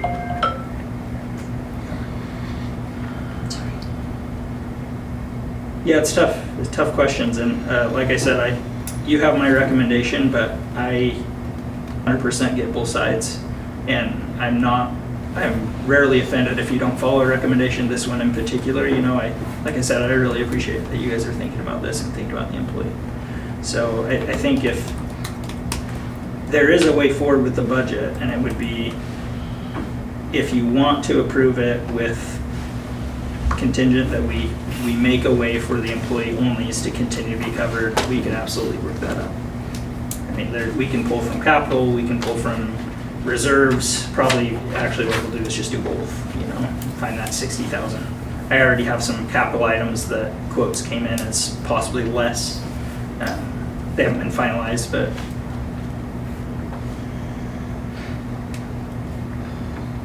Well, it sounds like you make that up in the CPI adjustment. and that's, yeah. Because the CPI adjustment, isn't it supposed to go through March? Yes, but when we built Right. on 2.1. So the Right. difference, the incremental difference is about $155,000. Oh, between the two. There you go. Yes. So if we increase, so right now what's built into the budget is 2.1%. If we went with the March CPI, which is 3.3%, we would add about $155,000 to And that's what our ordinance says we do, is the March one, right? My concern is I don't want us to get back in utility rates of where we were 2 years ago. I want to make sure that we're staying on course to where the council 50 years from now doesn't have to do what we had to go through. That's my biggest concern. I completely agree, But but one of our other initiatives is employee retention and employee morale. I mean, we got employee morale in here, we've talked about retention, and I want to make sure that we're continuing that theme as well. I agree with that 100%. But I knew we'd be. Well, and I think if we keep our utilities current, we'll be able to do both. Yeah. Right. Because what got us in trouble with no money was subsidizing sewer and water to the tune that we were. That's where I'm concerned that it was built on 2.1. March was 3.3. We're already up to 3.9. It's trending upward. And I didn't think about that, that's a good solution. Just follow our current ordinance and then take that money and put it back towards insurance, save the employee. full transparency. In December of '24, we decided to do the 3-year progressive increase on rates. So that is built into this budget as well. Right. So Right. just full transparency. still don't want to keep up with it too. Yeah. Fair. I want to make sure that Yep. we're all on the same page. And I think another point that I'm struggling, we've got over $1 million in capital. And then we're passing 60 on, and is there any, yes, we gotta catch it, we can catch up, we're gonna do things, but Well, that was I had a question about the capital outlay, like, what is our target, or what is our, like, shouldn't we have every year, like, what we're setting that at and not just exceeding it every time? I mean, I just don't know what we've done before. Yeah, it's, so it all depends on what you're bringing in, right? And what projects you have to do. Ultimately, what you do is you look at, well, what are we bringing in? What do we have? And then what are we operating on? Are we operating as lean as we can? I would say the answer is pretty much yes. And then you say, well, what do we have left over for capital? And I'll tell you that we as a city, because we operated way under on capital for so many years, we have plenty of capital projects that need done, and these aren't let's do this because it'd No, be I cool. know that. you know? I mean, like, is there a dollar amount that we're gonna try to stay at, then grow from each year and try to do more or whatever? I think historically we averaged around 300 to 350. And But now again, that was when That we was didn't have way nearly under. enough. Yeah, I wouldn't stop in there, we weren't. Right, but I But mean, what is it, what are we planning for? We just pull a number out, 1 million this year, 300, you know what I mean? That's what I'm asking. Like, what is Yeah. our, what are we gonna set it at? I see what you're saying. I think it's needs based. You know, every year we look at the I mean, there's needs tons that of the needs, I departments know have that. and say, what do we need this year? And if ultimately the needs what were we at, 1.9, 2.3 that we shaved down? Yes. So, I mean, it's needs based. Because I'll tell I you, wanted to- Blackwell's 1.3 million, Tonqua's over $1 million. So it's that million number. It sounds big, but it's average for a city of our size. Well, I did have some other questions. Yeah. So, on the capital outlay for, let's see, the electric and water, Yeah. for the RT45, so it's a shared RT45, that's a 2016 model, and it says it's $70,000. I thought that was kind of high, so I did my own work, and it is kind of high. And so I'm kind of wondering where you got that number, or did you have a quote? I think Vernon talked to the rep that we have. Okay, because for 2016, like mint condition 2016, no hours hardly on it, it would be around 24 to 30,000. Really? Yes. That's nice. So it's not a new unit that we're No, in 16, RT 45 is what we And the have. average cost for that same one is about $10,000 for that same year. Like with more hours on. Yeah, you used Just to average. use average cost. Interesting. Yeah, I'll have to look into it. And Thank so you. when I took that into consideration, I talked to somebody at the factory and they're willing to sell us a 2024 for $61,000. Sweet. So Okay. it's under, but if we wanted an older one, it would save us a lot more money instead of buying a 24. So Mhm. Okay. that's one thing that I did find. No, I'm glad you brought that up. And I'm not trying to throw Vernon under the bus. A lot of No. times but these employees will need this for many years before they get it, right? So they asked about it a couple years ago and then they're trying to remember a number on the spot and, well, I think it was 60, you know? So that's probably what happened in this situation, so. And then on that one, you would just work with the factory and go through the dealership to buy it or get an actual quote that's not 70 grand because that's, Okay. Does the city of Perry have some kind of agreement with them or something? No, At one I'm just- time I thought we did. I don't know what the agreement, when Ed was alive probably. But I don't know about now. Now I know that for I don't this think it's an particular. agreement. Yeah, it was just- there you go. Okay. But the guy I talked to said that he would work with the city and Ditch Witch, Oklahoma to make it happen. Nice. As a manufacturer, we don't sell directly to anybody. Right. So some of that historical stuff was more with Ed than it was. Thanks, Amy. What else do you have? You had said you had a couple other questions. Yeah, this thing's so big, I gotta find the page. Tell me about If it. anybody else wants to go ahead. I was Go gonna say, ahead, real quick, with the police one, 3 new police vehicles, 65,000. That's- Is that each or is that total? No, that's total because we're selling. So we'll sell some of our older ones and buy the newer ones. Oh, okay. It's a cycle, or a rotation. Now I've got a question for you, if you're going to ask another question, you go. I'm just trying to digest what your last comments were, sir. Your thought process on the $60,000 is that's not that big a piece of the remaining capital that we should be sending that on to employees. Okay, yeah. Just a concern. Yeah. I have a Because I think I can get behind that too. I mean, cash it's- on hand. Yes. I mean, I don't mind. It seems like, and I haven't went back and looked, so that's bad on We're me. such a small business. Our cash on hand, We get you something to keep. was it Exactly. hovering around Yeah, 6, at 7 some point, months? I get it, but if we can start talking about I it don't remember off the top of my head, but I will go back and look. Yeah, right away. right away, and maybe come up with some other solutions.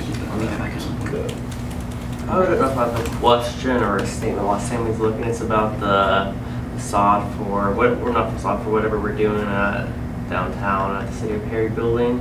About applying for Main Streets grant.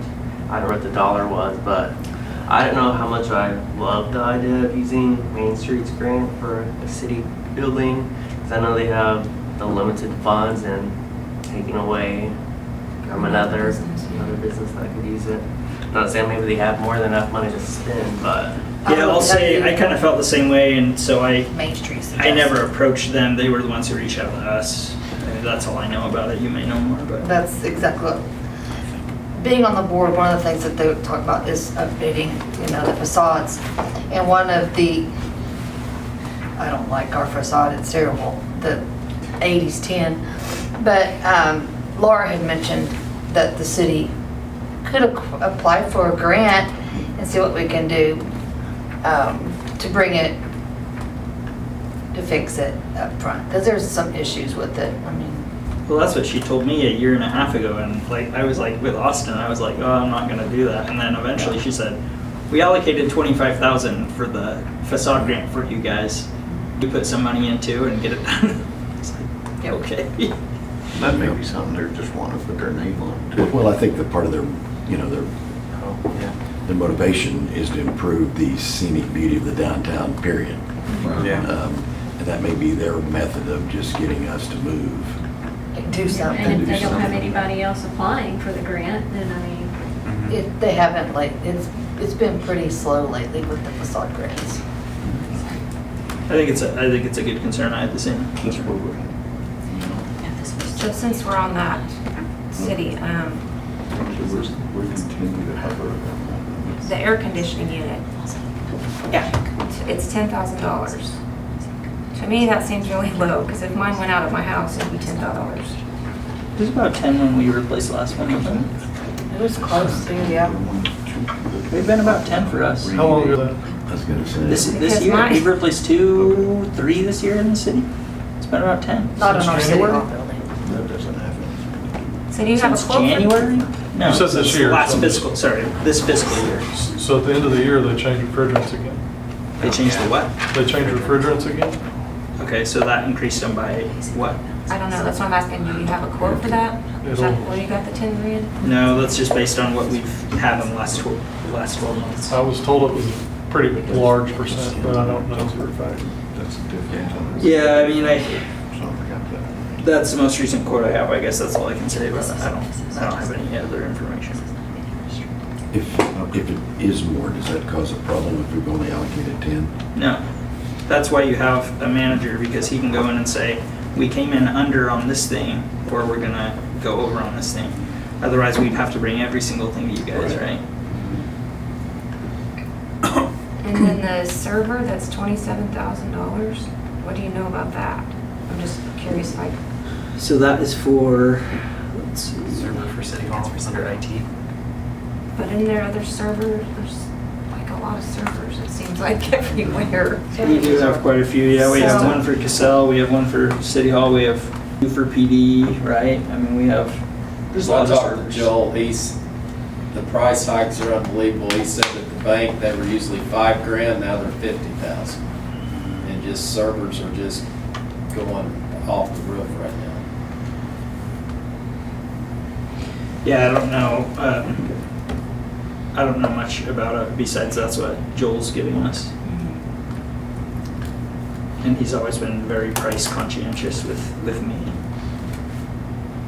And then, my last concern is the remodel part of City Hall, the conference room. I don't feel like we should be spending $25,000 to do that currently. It's a lot of money. I feel like if you want to paint the walls and do stuff like that, then that's great, but to me, that's a lot of money when we have a lot of streets and everything else that we're trying to fix. It's not necessarily a need, in my opinion. Yeah, I get that. I disagree.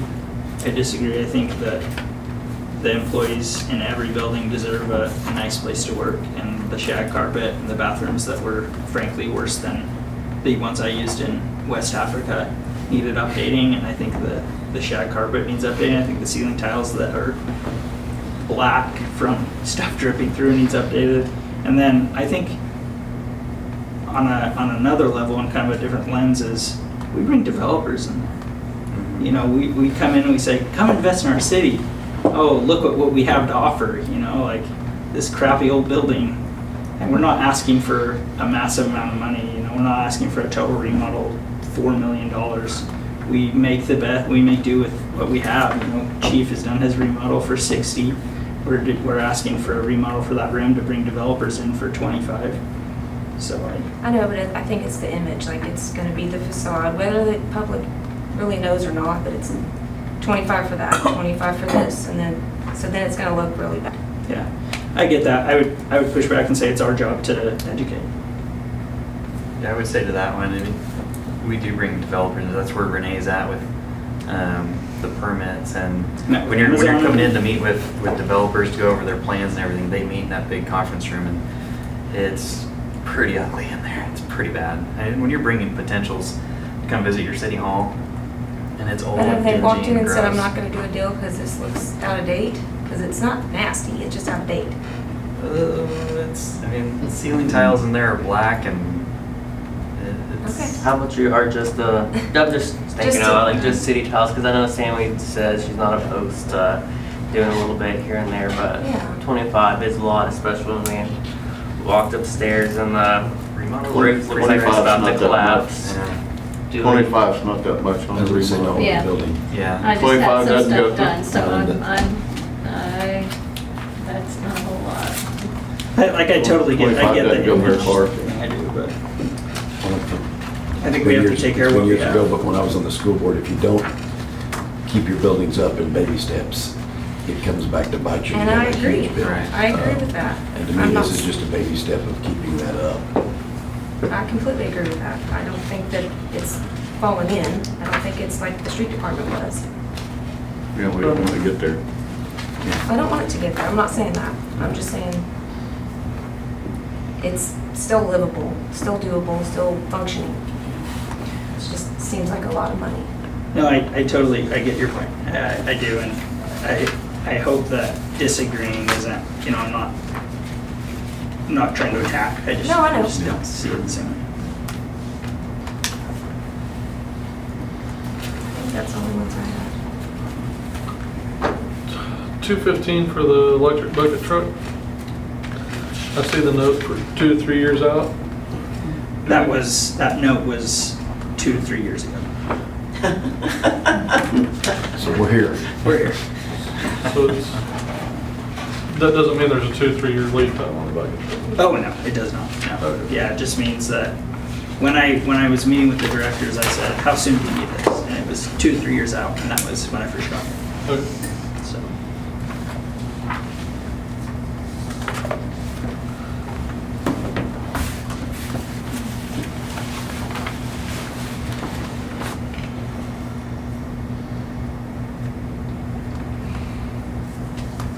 I think it was asked, where's the quote for the mold issue coming? I think that was. We've gotten Lorenzo's quote for $40,000 to take all that out and put it all back in, but we've tried to get other companies to come out and we've been unsuccessful so far. So it's just a guess. I think Ben's talked to 4.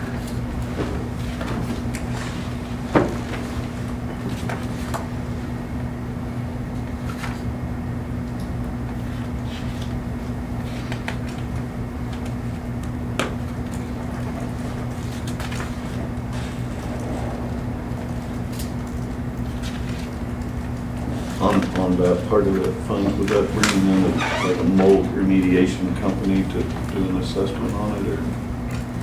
You mean who we've asked? Mhm. Yeah, we've asked a couple of both. We've asked some GCs to come in like Lorenzo, and we've asked some, I think he's asked 1 or 2 mold remediations too. The issue we're running into with the mold remediations is we've had them out in the past, quoted, and never done anything. At some point they say, Oh. we're not gonna quote you anymore. We got free information from them. Yeah. Yeah, that tends to run out at some point. Yeah, but we'll continue to try, we're in full transparency, we're not full steam ahead till this is all approved anyway.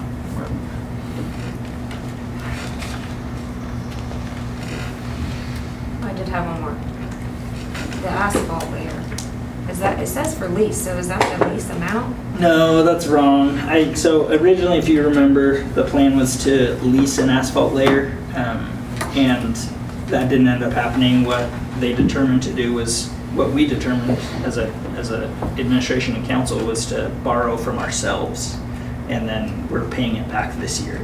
So it's not a lease, we bought it in cash last year with money we had on hand, and now we're paying it back. So the 197 is to pay, Us back. okay. Yeah, the 197's been spent, and now as that 197 comes in, we'll take it and refill that reserve with it. Yep. Or is that what's going towards asphalt? No, that's not what's going towards asphalt. Asphalt, we do anticipate a similar number for asphalt. We anticipate roughly 200,000 going towards that, but that's not, it's not listed here in this capital. And our estimates do include us still being able to do the 15 blocks. Yep. All right. Yeah, in fact, I think for the next year and a half, we'll be good on that. It's gonna be the sales tax renewal that really we're gonna have to look at, because that's where we're getting those funds.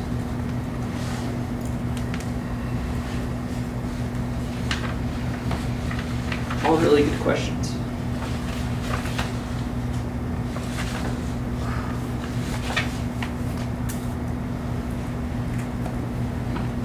So I'm pretty conservative with my viewpoints, and I'd almost like to see us figure out how to come back at 6 months, like approve 600 to 700,000 now, and come back and approve the rest after we've had time to evaluate what our year's actually gonna look like after 6 to 8 months.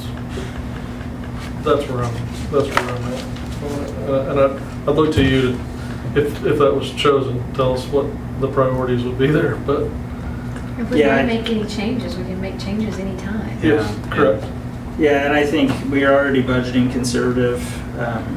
We're not, I mean, are we going over that 10%? Typically we come in better, and I think this year is gonna be the same way, just with all the stuff we have going on.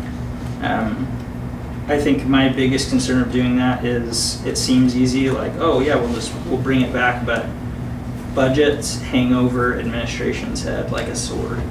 It takes a massive amount of time, and it takes even more bandwidth. Telling me that I'm gonna have to do 2 budgets a year is like a kick to the teeth. That's gonna be real tough. I'll do it if that's what you want to do. You know, like I said, it's your prerogative, but.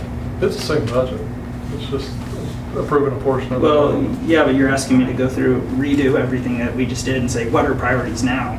Okay, let's nix, 300,000 worth of these things right now and come back and reapprove all this in 6 to 9 months. I think yeah, it's tough. That'd be tough. Like I said, it's your guys' prerogative, but that'd be hard for me. What are the rules for approving budgets? Do we have to do a year at a time, or can't we do 6 months at a time? What is the budget rules? Yeah. Under the Municipal Budget Act, you approve an annual budget. Yeah. And that has to be approved 7 days in advance of the fiscal year. But we can amend it at any point. Yes. Yes. We can amend it, right. Right. You can amend it every single meeting if you Right. so chose. Or every 2 weeks, whatever. Yeah. Or you could call special meetings. But to kind of, I guess, take Danette's point, is at some point, month 3 or month 4, We can they can come in reevaluate. here and Yeah. say, we're not gonna do the bucket truck. As long as you haven't started that expenditure, right? Like if he turns around Buys it right away. tomorrow and puts a down payment on one, Right. then we're done. Yeah. That's it. Yeah. But, and I get that, but that's not the way it works. You buy it throughout the year. We still have stuff for this year that we haven't bought, And really, what you're describing is what we do every month when we hear financials, right? How low are we? Are we on track? We're under this, So we look at that every month with you, and then we're looking at it more frequently as an administration.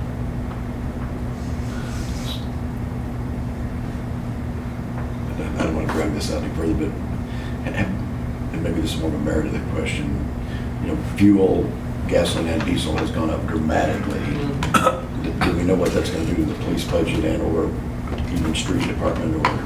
We looked at that fuel line specifically and tried to add a little padding to that in all cases. So, which you think would be a huge number, but when we go back to what we talked about at those council sessions, our employees are literally, which is consistent with any budget, Right. the most significant piece of our budget. So you may not see a huge increase, but we have accounted for that just because personnel takes up over 70, probably, I can't remember the exact number, I think it's about 72%.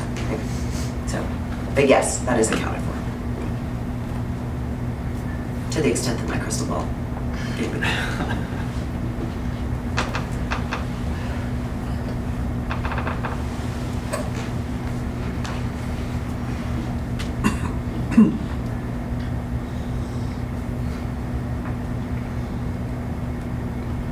So with this resolution, we would be leaving off the fee schedules.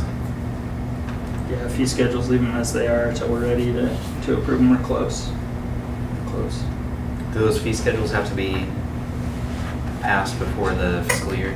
No, No? no, we Okay. can change those at any time. Okay. And to be perfectly clear, it's an insignificant amount of revenue to our overall bottom line as a city. So even a month on those for however long you needed to get those up to speed, it won't significantly impact the budget. Right. But that's not, so that's not something we have to have done before the end of the month, like the budget. You are correct. Okay.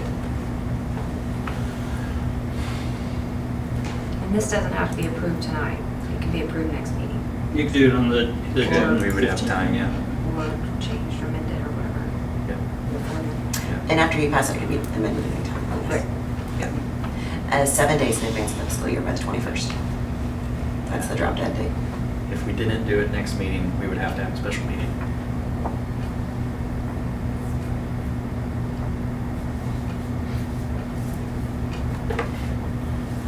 Is there anything anybody disagrees with, other than the things that you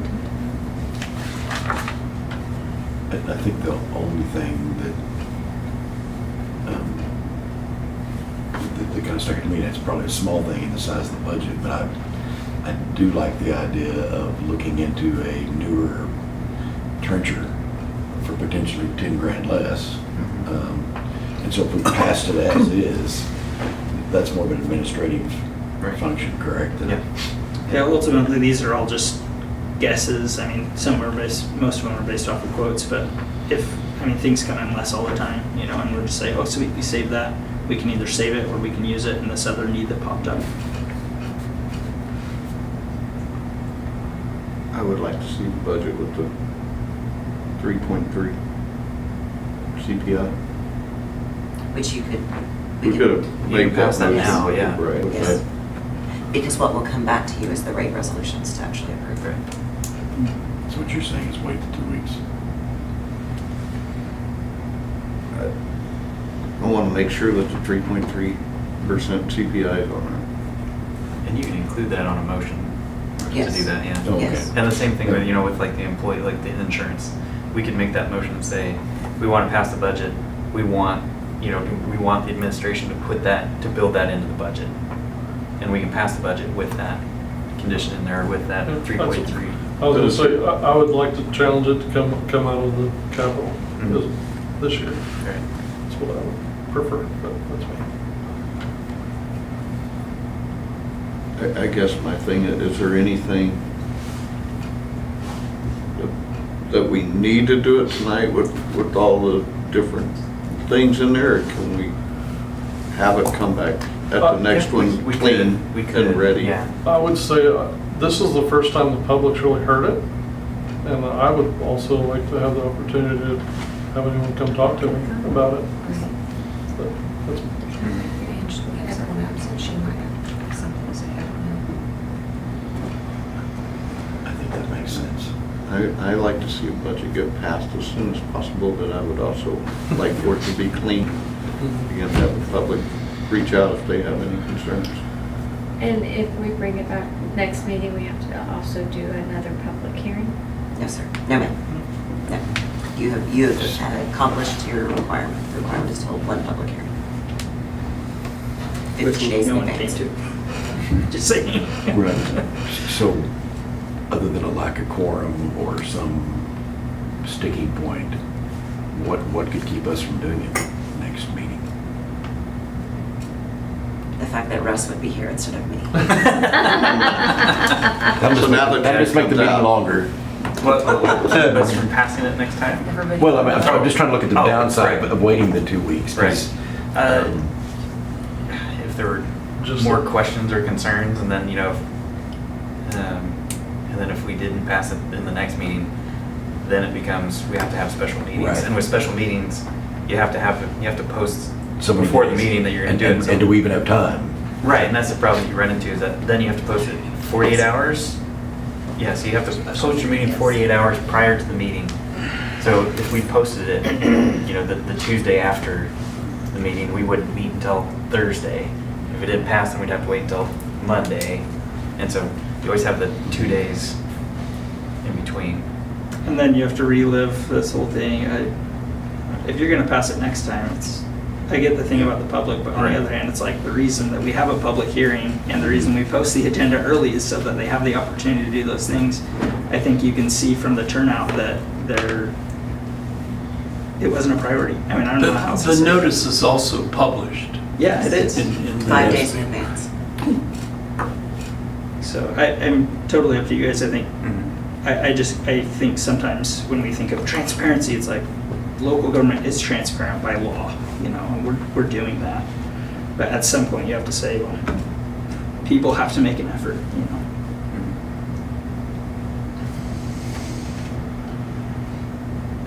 Yeah, so we do have time to do it next meeting if we wanted to. We're just, I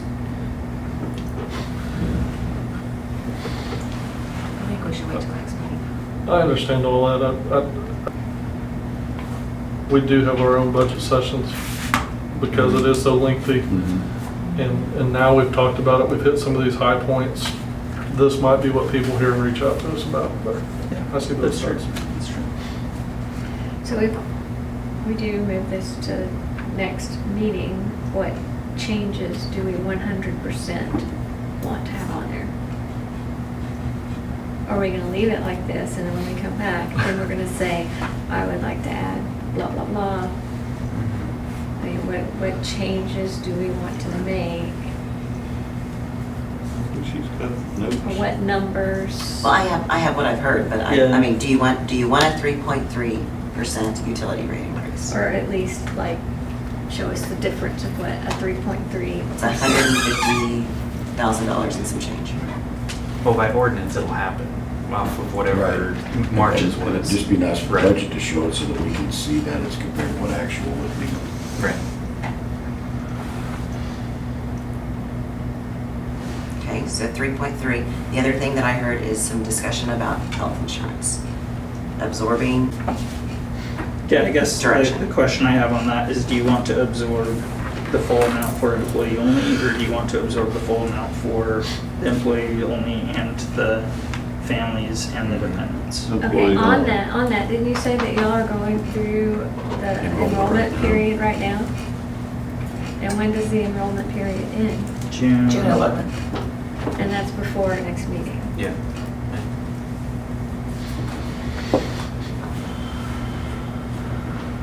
And so if somebody wanted to choose one plan over the other because they thought they would have to pay, and then all of a sudden we say, oh no, you don't have to pay, and it's too late to change, they can't change their plan. They still change, well, Until the end of the enrollment. in the end enrollment, yeah.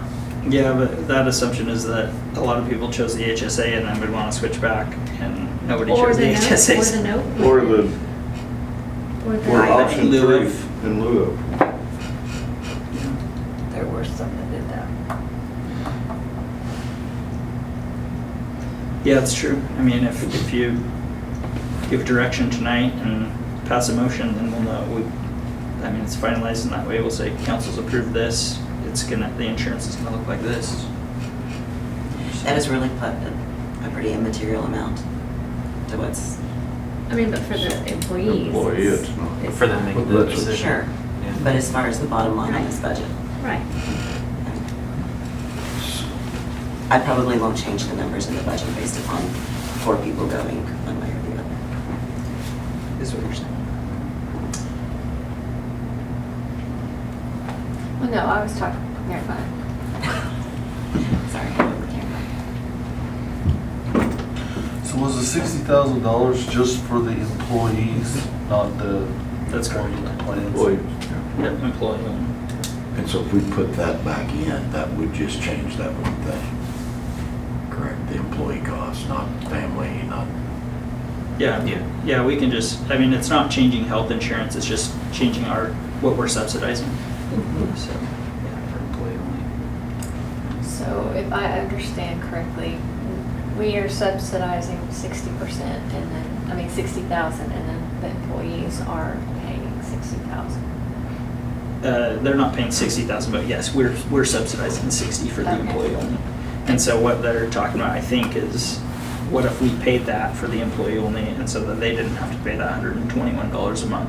Okay. I'm hearing do that for the employee, but don't do it for the family dependents. I think Because it's that's about what it was. 140 roughly for family dependents included, right? I haven't run that number. Did you run that? I ran it just for employee only. Insurance is your damn. I can run it real quick. Sorry. So you have, I can run it in, The entire cost give me increase. 90 seconds and I'll have it. Let's see, insurance. So it's a race, is that what I'm hearing? No, I'm out. It's you, it's all you. Okay. All right, so we got 18 equals 121. Okay, while he's doing that, I will run through the 3.3 and recirculate the budget to everyone. We'll let Russ know. He'll be excited. Another 39,000 for the employees and dependents. So total, you're talking equals 64. 103. Yeah. Did you say 104? 140. 140.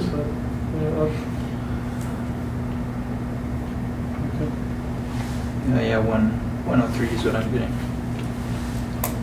So that would eliminate any insurance increase for the year.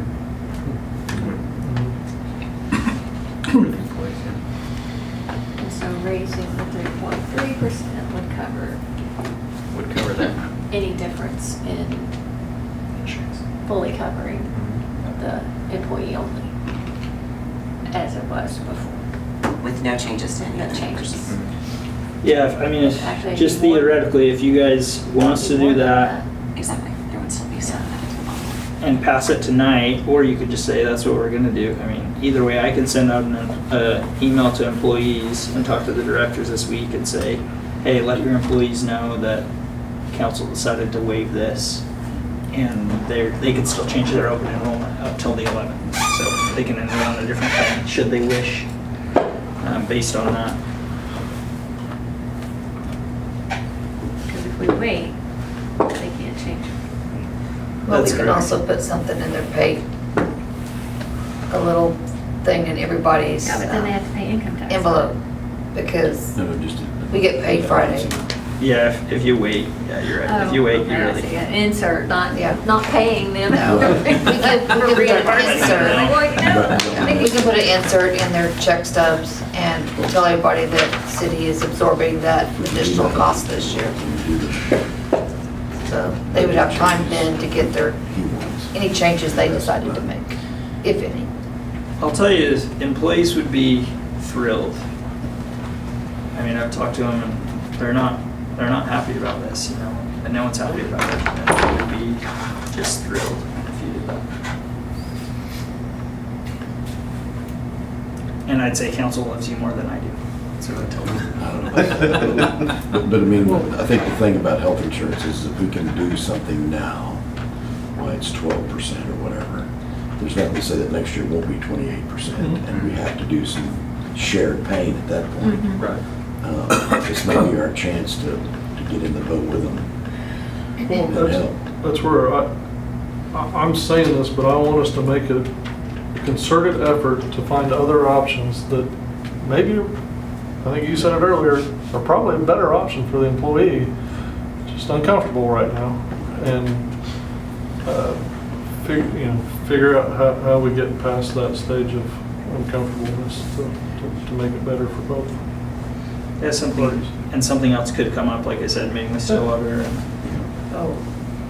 I know when we sat down and you explained the HSA to me, I was like, I'd jump all over it, but that's me. Don't want us to wait until this time next year to No, I start understand having this completely. conversation as all. And with that, so I feel like next year, I mean, we did have our budget session April 20th, but I don't feel like we should wait till we only have 12 days to pass it, to talk about it again. I do feel like we should bring it up maybe 1 or 2 more times in a council meeting, publicly, on live, whatever, PIN, network, Facebook, and talk about it. Yeah, I agree. I think it'd be nice to get it earlier. The issue you run into is we didn't get insurance numbers back until 10 days ago. There was one other thing we were waiting on. Which that can be said later. We could say, we don't have that, but we can talk about everything else. I mean, it's a big budget. Yeah, we certainly can do that. It's easy for us to do. Because now half of us are torn, 2 of us want to wait till next meeting because we don't feel like the public has heard it, which I understand your point, but not everybody goes and reads 30 pages of a budget. When they hear it vocally, it's different. So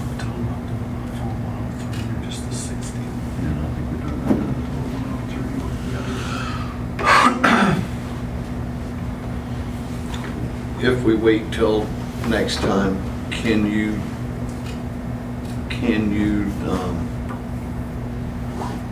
tell the employees that that's what we're gonna do with the insurance? Do you feel comfortable doing that? No, not till we pass it. Not until you get, I mean, not until you guys make that commitment, you know, like, it sounds like that's gonna be the case, but if that is the case, why don't we do it now, so I can be sure? I mean, as sure as I can be, you know? It's not saying that we will, but if in the next meeting, something came up where we had to go back and change our mind, then that's, I could certainly send something out, and I could say, council talked about this really seriously, and they're leaning that way. yeah. But still, But that's about all I Don't tell them it's gonna happen unless we From actually what you're pass saying, it. it's not gonna affect way too many people. I don't think it will. Like I said, people are scared of change. If they would have made changes, they would have done it with the HSA plan. So my question to the group is that if we go ahead and make some of those things into the motion, the 3.3, the 103,000 subsidy put back into the insurance, maybe even a mention of, we need to have this discuss this at least 2 meetings prior to the deadline. Would you feel comfortable voting on the budget tonight? Sounds good. If we make the motion with those changes.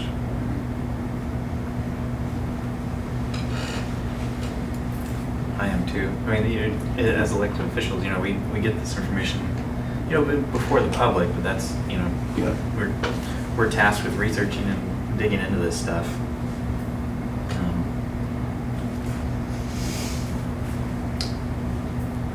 Yeah. I do understand Councilman Coldiron's concerns. Mhm. I haven't had anybody talk to me in 4 years about the budget Right. until it's all said and done. Right. And they go, I can't believe you did that. Right, and even in our council meetings, we've talked about having those budget workshops. Have we had people, not saying that people don't, but, how many people have we had come up to us and be like, okay, what happened in that budget workshop? What'd you talk about? Give me the numbers. And I hope you do. If someone does come up to you and ask for those things, you can be like, yeah, here's what we talked about, and here's what I was shown. Take a look at it, tell me your thoughts. Eventually, we do have to make a decision. Well, I'm afraid that that's part of the burden of being a councilman in a Right. small town is that they expect us to do the due diligence Right. and to be that guardrail. That's any firm. They expect their officials to know what's going on. Everything. I'm going to take a stab at this, and I move that we pass this resolution with a budget that shows 3.3 CPI, Marsh's CPI. that we include money for the employee insurance subsidy for the 103,000. Whatever it is that Yada, yada. makes them not have to pay anything. Okay. What am I forgetting? Take that out of capital outlay. Whatever. Well, if the CPI covers it, I would, I think I'd rather let them. yeah, I would let them figure it out, not, I don't want to say not us, but let them bring that where it comes from, whether it comes from reserves or they can present that to us. And I don't know if it needs to be part of the motion, but I would encourage administration to get us this budget if they can, at least 2 meetings prior to the deadline next year. I don't know that I'd want it to come out of reserves. It's my- Well, I know they would bring that to us, but yeah. I don't know if it belongs, but I appreciate the motion had something about the insurance evaluation for Next year. Is that the motion?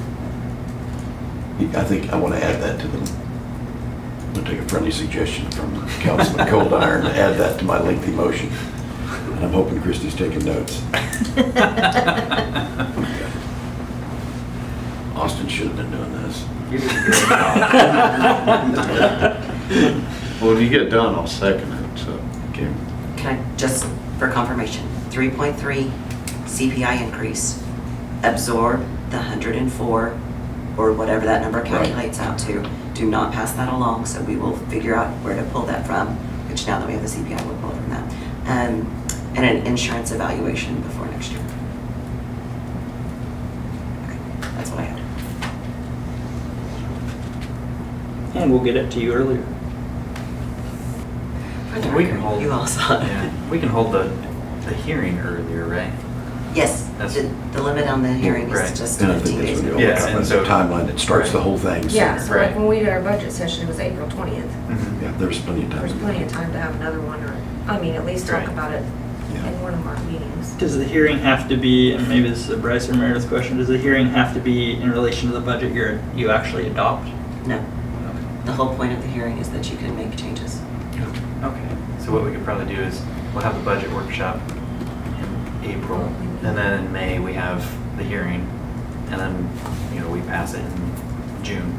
Well, in reality, there wasn't much change between April and now. And I would have done it, I mean, really, that was the No, but plan. I'm saying ICSC pushed it back. I agree with you. Oh, I'm just okay. saying, Okay. from So what now we it heard in wasn't April, changed. it's not been a huge. Yeah. Mhm. No problem saying, we just getting that in my inbox Yeah. and letting me go through it helped me find things that I had questions about. And if we No, can I'm get that agreeing soon- 100%. Mhm. So is his motion done? Did you? Yes, yes. Okay. When I think it's about to Is die. this still going on? That's his motion? Anybody want to try to read that back to me? or- The You last- make a motion that you make changes to the budget with a 3.3 CPI increase from March. We're absorbing the insurance increases on the employees. And then have an earlier insurance evaluation next year. I was taking notes, look at that. And the budget be brought to a meeting after our sessions. I don't know, how do you put that in there? I would prefer Budget that to presented.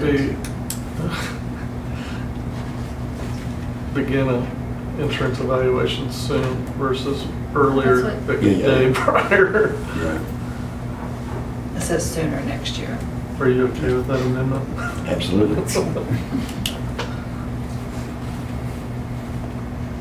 All right, so we had a motion, we had a second. Let's have roll call. Okay. Coffee, Yes. Bledsoe, Yes. Marshall, Yes. Davis, Yes. Goldar, Yes. Rupp, Yes.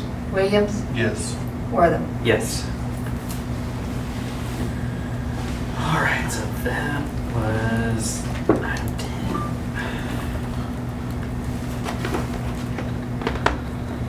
We're gonna go down to item 14. Discuss city strategic plan. So on the meeting for tonight, we have quality of life. Yeah, usually I prepare some questions and things to go over. I Budget, didn't yeah. tonight, it's just been too busy. So I guess I'll just open it up with this question. Is there anything that you guys would like to discuss concerning quality of life? I'm happy to read through our recent strategic plan, which we adopted, that has the points of quality of life. If you guys want to go through that. Enough sidewalks. Not enough sidewalks. I agree. More sidewalks. Let me guess. We're on the east side of town. Specifically, that's Right off of Cedar. that area. Yeah, in that area, around that part. I'm trying to remember if we passed the resolution about the paint Paint pairing. Yeah, we did, didn't we? We did, Yeah. and we've had one person do it so far. Yeah, it looks That's good. amazing. What street? Yeah, who did it? Or what house? What rental was it? It was a, It was the one that sets up near the baseball field. so it was a business owner in town, or a rental It was owner in town, Parrish. just took advantage of it. Where now? Not exactly what we had in mind, but, Yes, it's up by J Doman. and I will say Renee and Sharon are actively telling people about it, when they're talking to people in the streets who are having home issues. We have this program if you want to do it. Yeah. So, Oh, that was quality of life, but it just popped in my brain.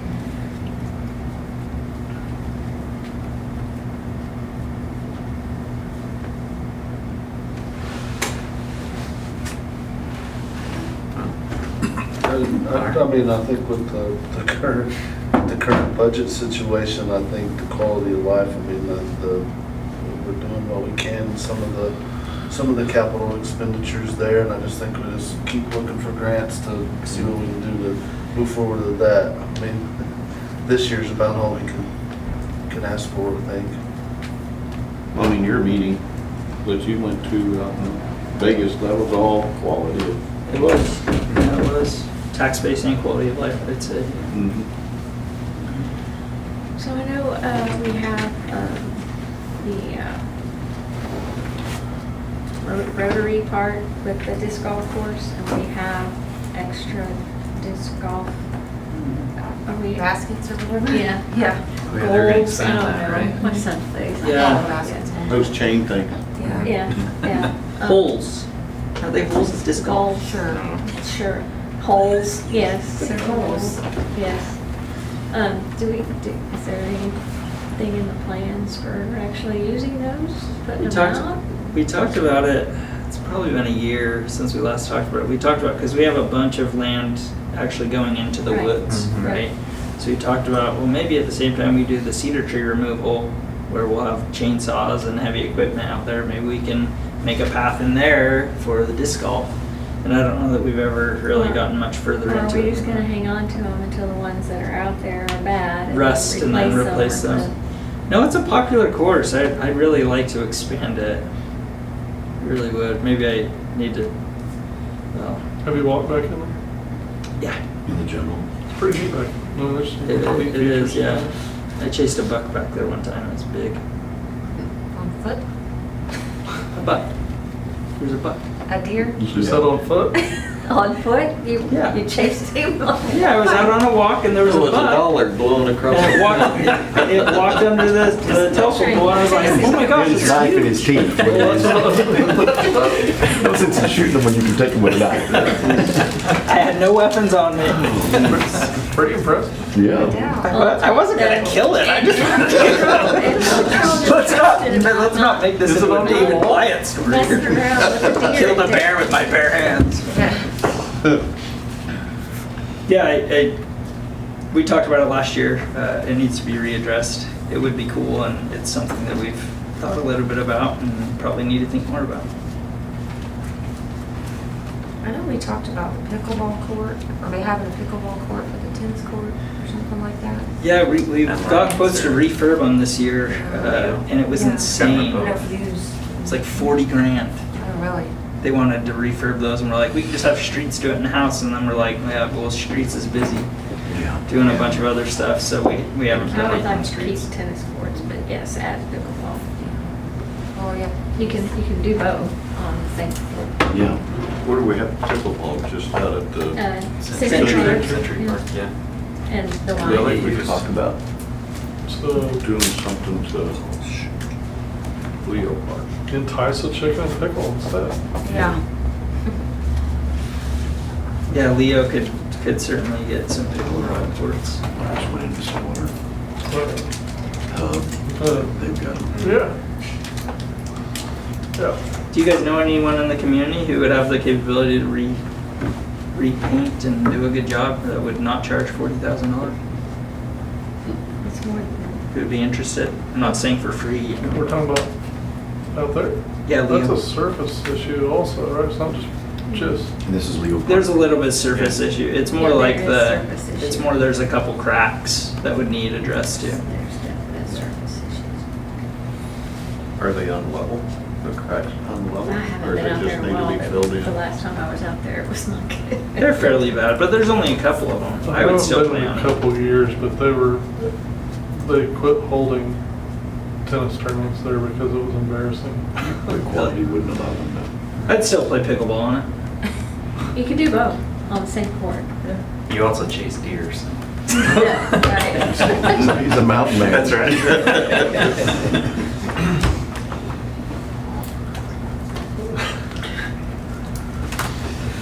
I can see Bryce's stress because this conversation is. Oh, I love pickleball. I do too.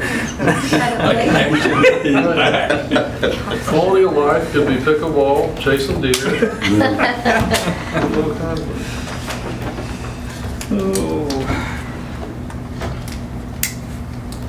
But with all that talk on budget, I think we're good on strategic plan for Yeah. tonight.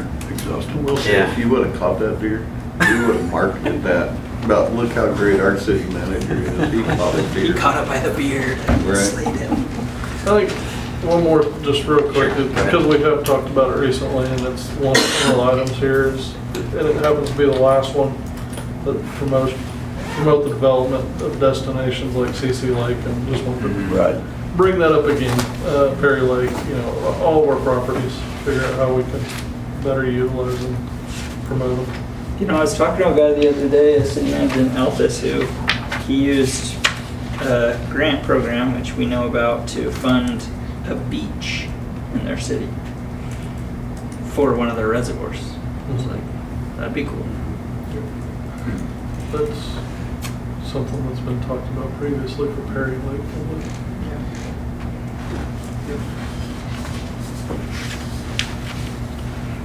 The dam project's done. All right, well, let's continue on to item number 15. Consider convening into executive session for the purpose of, 1, discussing the purchase of real property near the Perry Industrial Park pursuant to Title 25. 2, conferring on matters pertaining to economic development, including the creation of a proposal for a large business to locate within or near the community as public disclosure of matter discussed would interfere with the development of the proposal. And 3, discussing negotiations with the Fraternal Order of Police and the Perry Professional Firefighters. So good. So, Coffee, yes. Bledsoe, Yes. Marshall, Yes. Davis, Yes. Goldar, Yes. Rock, Yes. Williams, Yes. Brown. Yes.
Motion to reconvene. Second. And Coffee. Yes. Bledsoe. Yes. Marshall. Yes. Davis. Yes. Goldar. Yes. Rupp. Yes. Williams. Yes. Wortham. Yes. All right, we don't have any action to take from our executive session, but Nate has some direction to move forward with. Let's move on to item 18, upcoming meeting review. Anything coming up on our next one? Yeah, the only thing, so because of the way spring break was and everything last time, we had our community reports fairly recently, but we've actually cycled back, so community reports will be next time. We'll have Chamber, Main Street, possibly the school. Melanie will come out for the economic development / grant writing. So that'll be good. Let's see. So I think with that, I think it would be good for us since we've passed our strategic plan. We've maybe discussed that with that group and then get it out to them prior. And then kind of talk about like, hey, in our strategic plan, is there anything that you guys are working on that kind of overlaps? I can send it to him. Yeah. Let me put a note where I want. Does that sound okay with everybody? Did that? I mean, like what we've thrown out to the public are a little bit more detailed than that, or? We can go more detailed than that with them, but It might be interesting just to have the discussion be around our. right strategic around plan, ours and So that they can ask us questions or Right. see where they can, since we did just recently hear from them. right.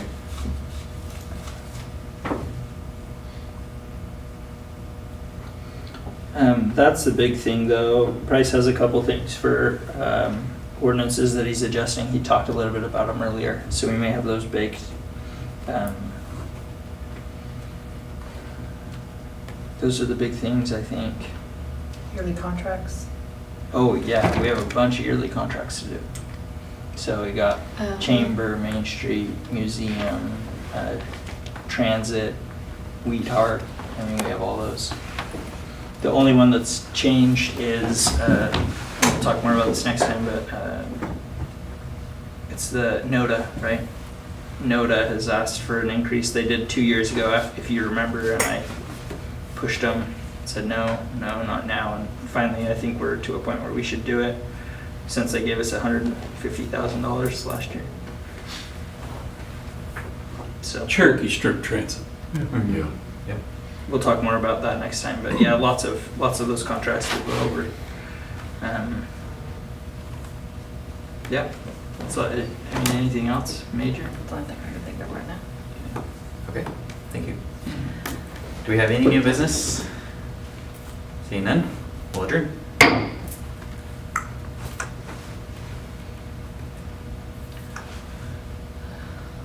Almost there. Where's that?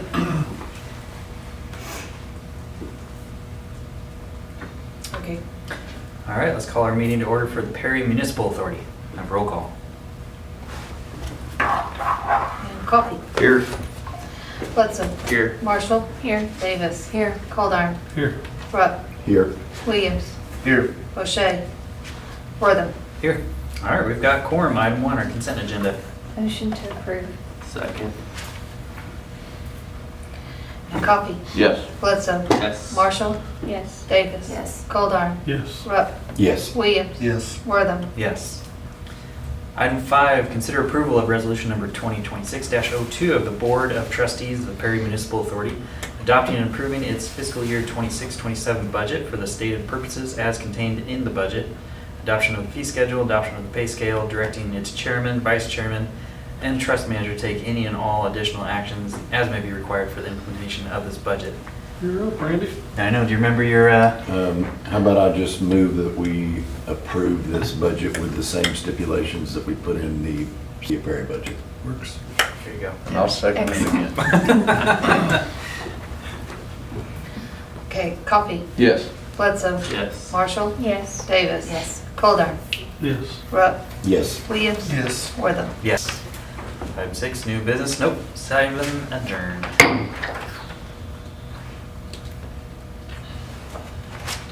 Okay. All right, let's call our meeting to order for the Perry Facilities Authority. Coffee. Here. Bledsoe. Here. Marshall. Here. Davis. Here. Goldar. Here. Rupp. Here. Williams. Here. O'Shea. Wortham. Here, we've got quorum, item 1, consent agenda. Motion to approve. Second. Coffee. Yes. Bledsoe. Yes. Marshall. Yes. Davis. Yes. Goldar. Yes. Rupp. Yes. Williams. Yes. Wortham. Yes.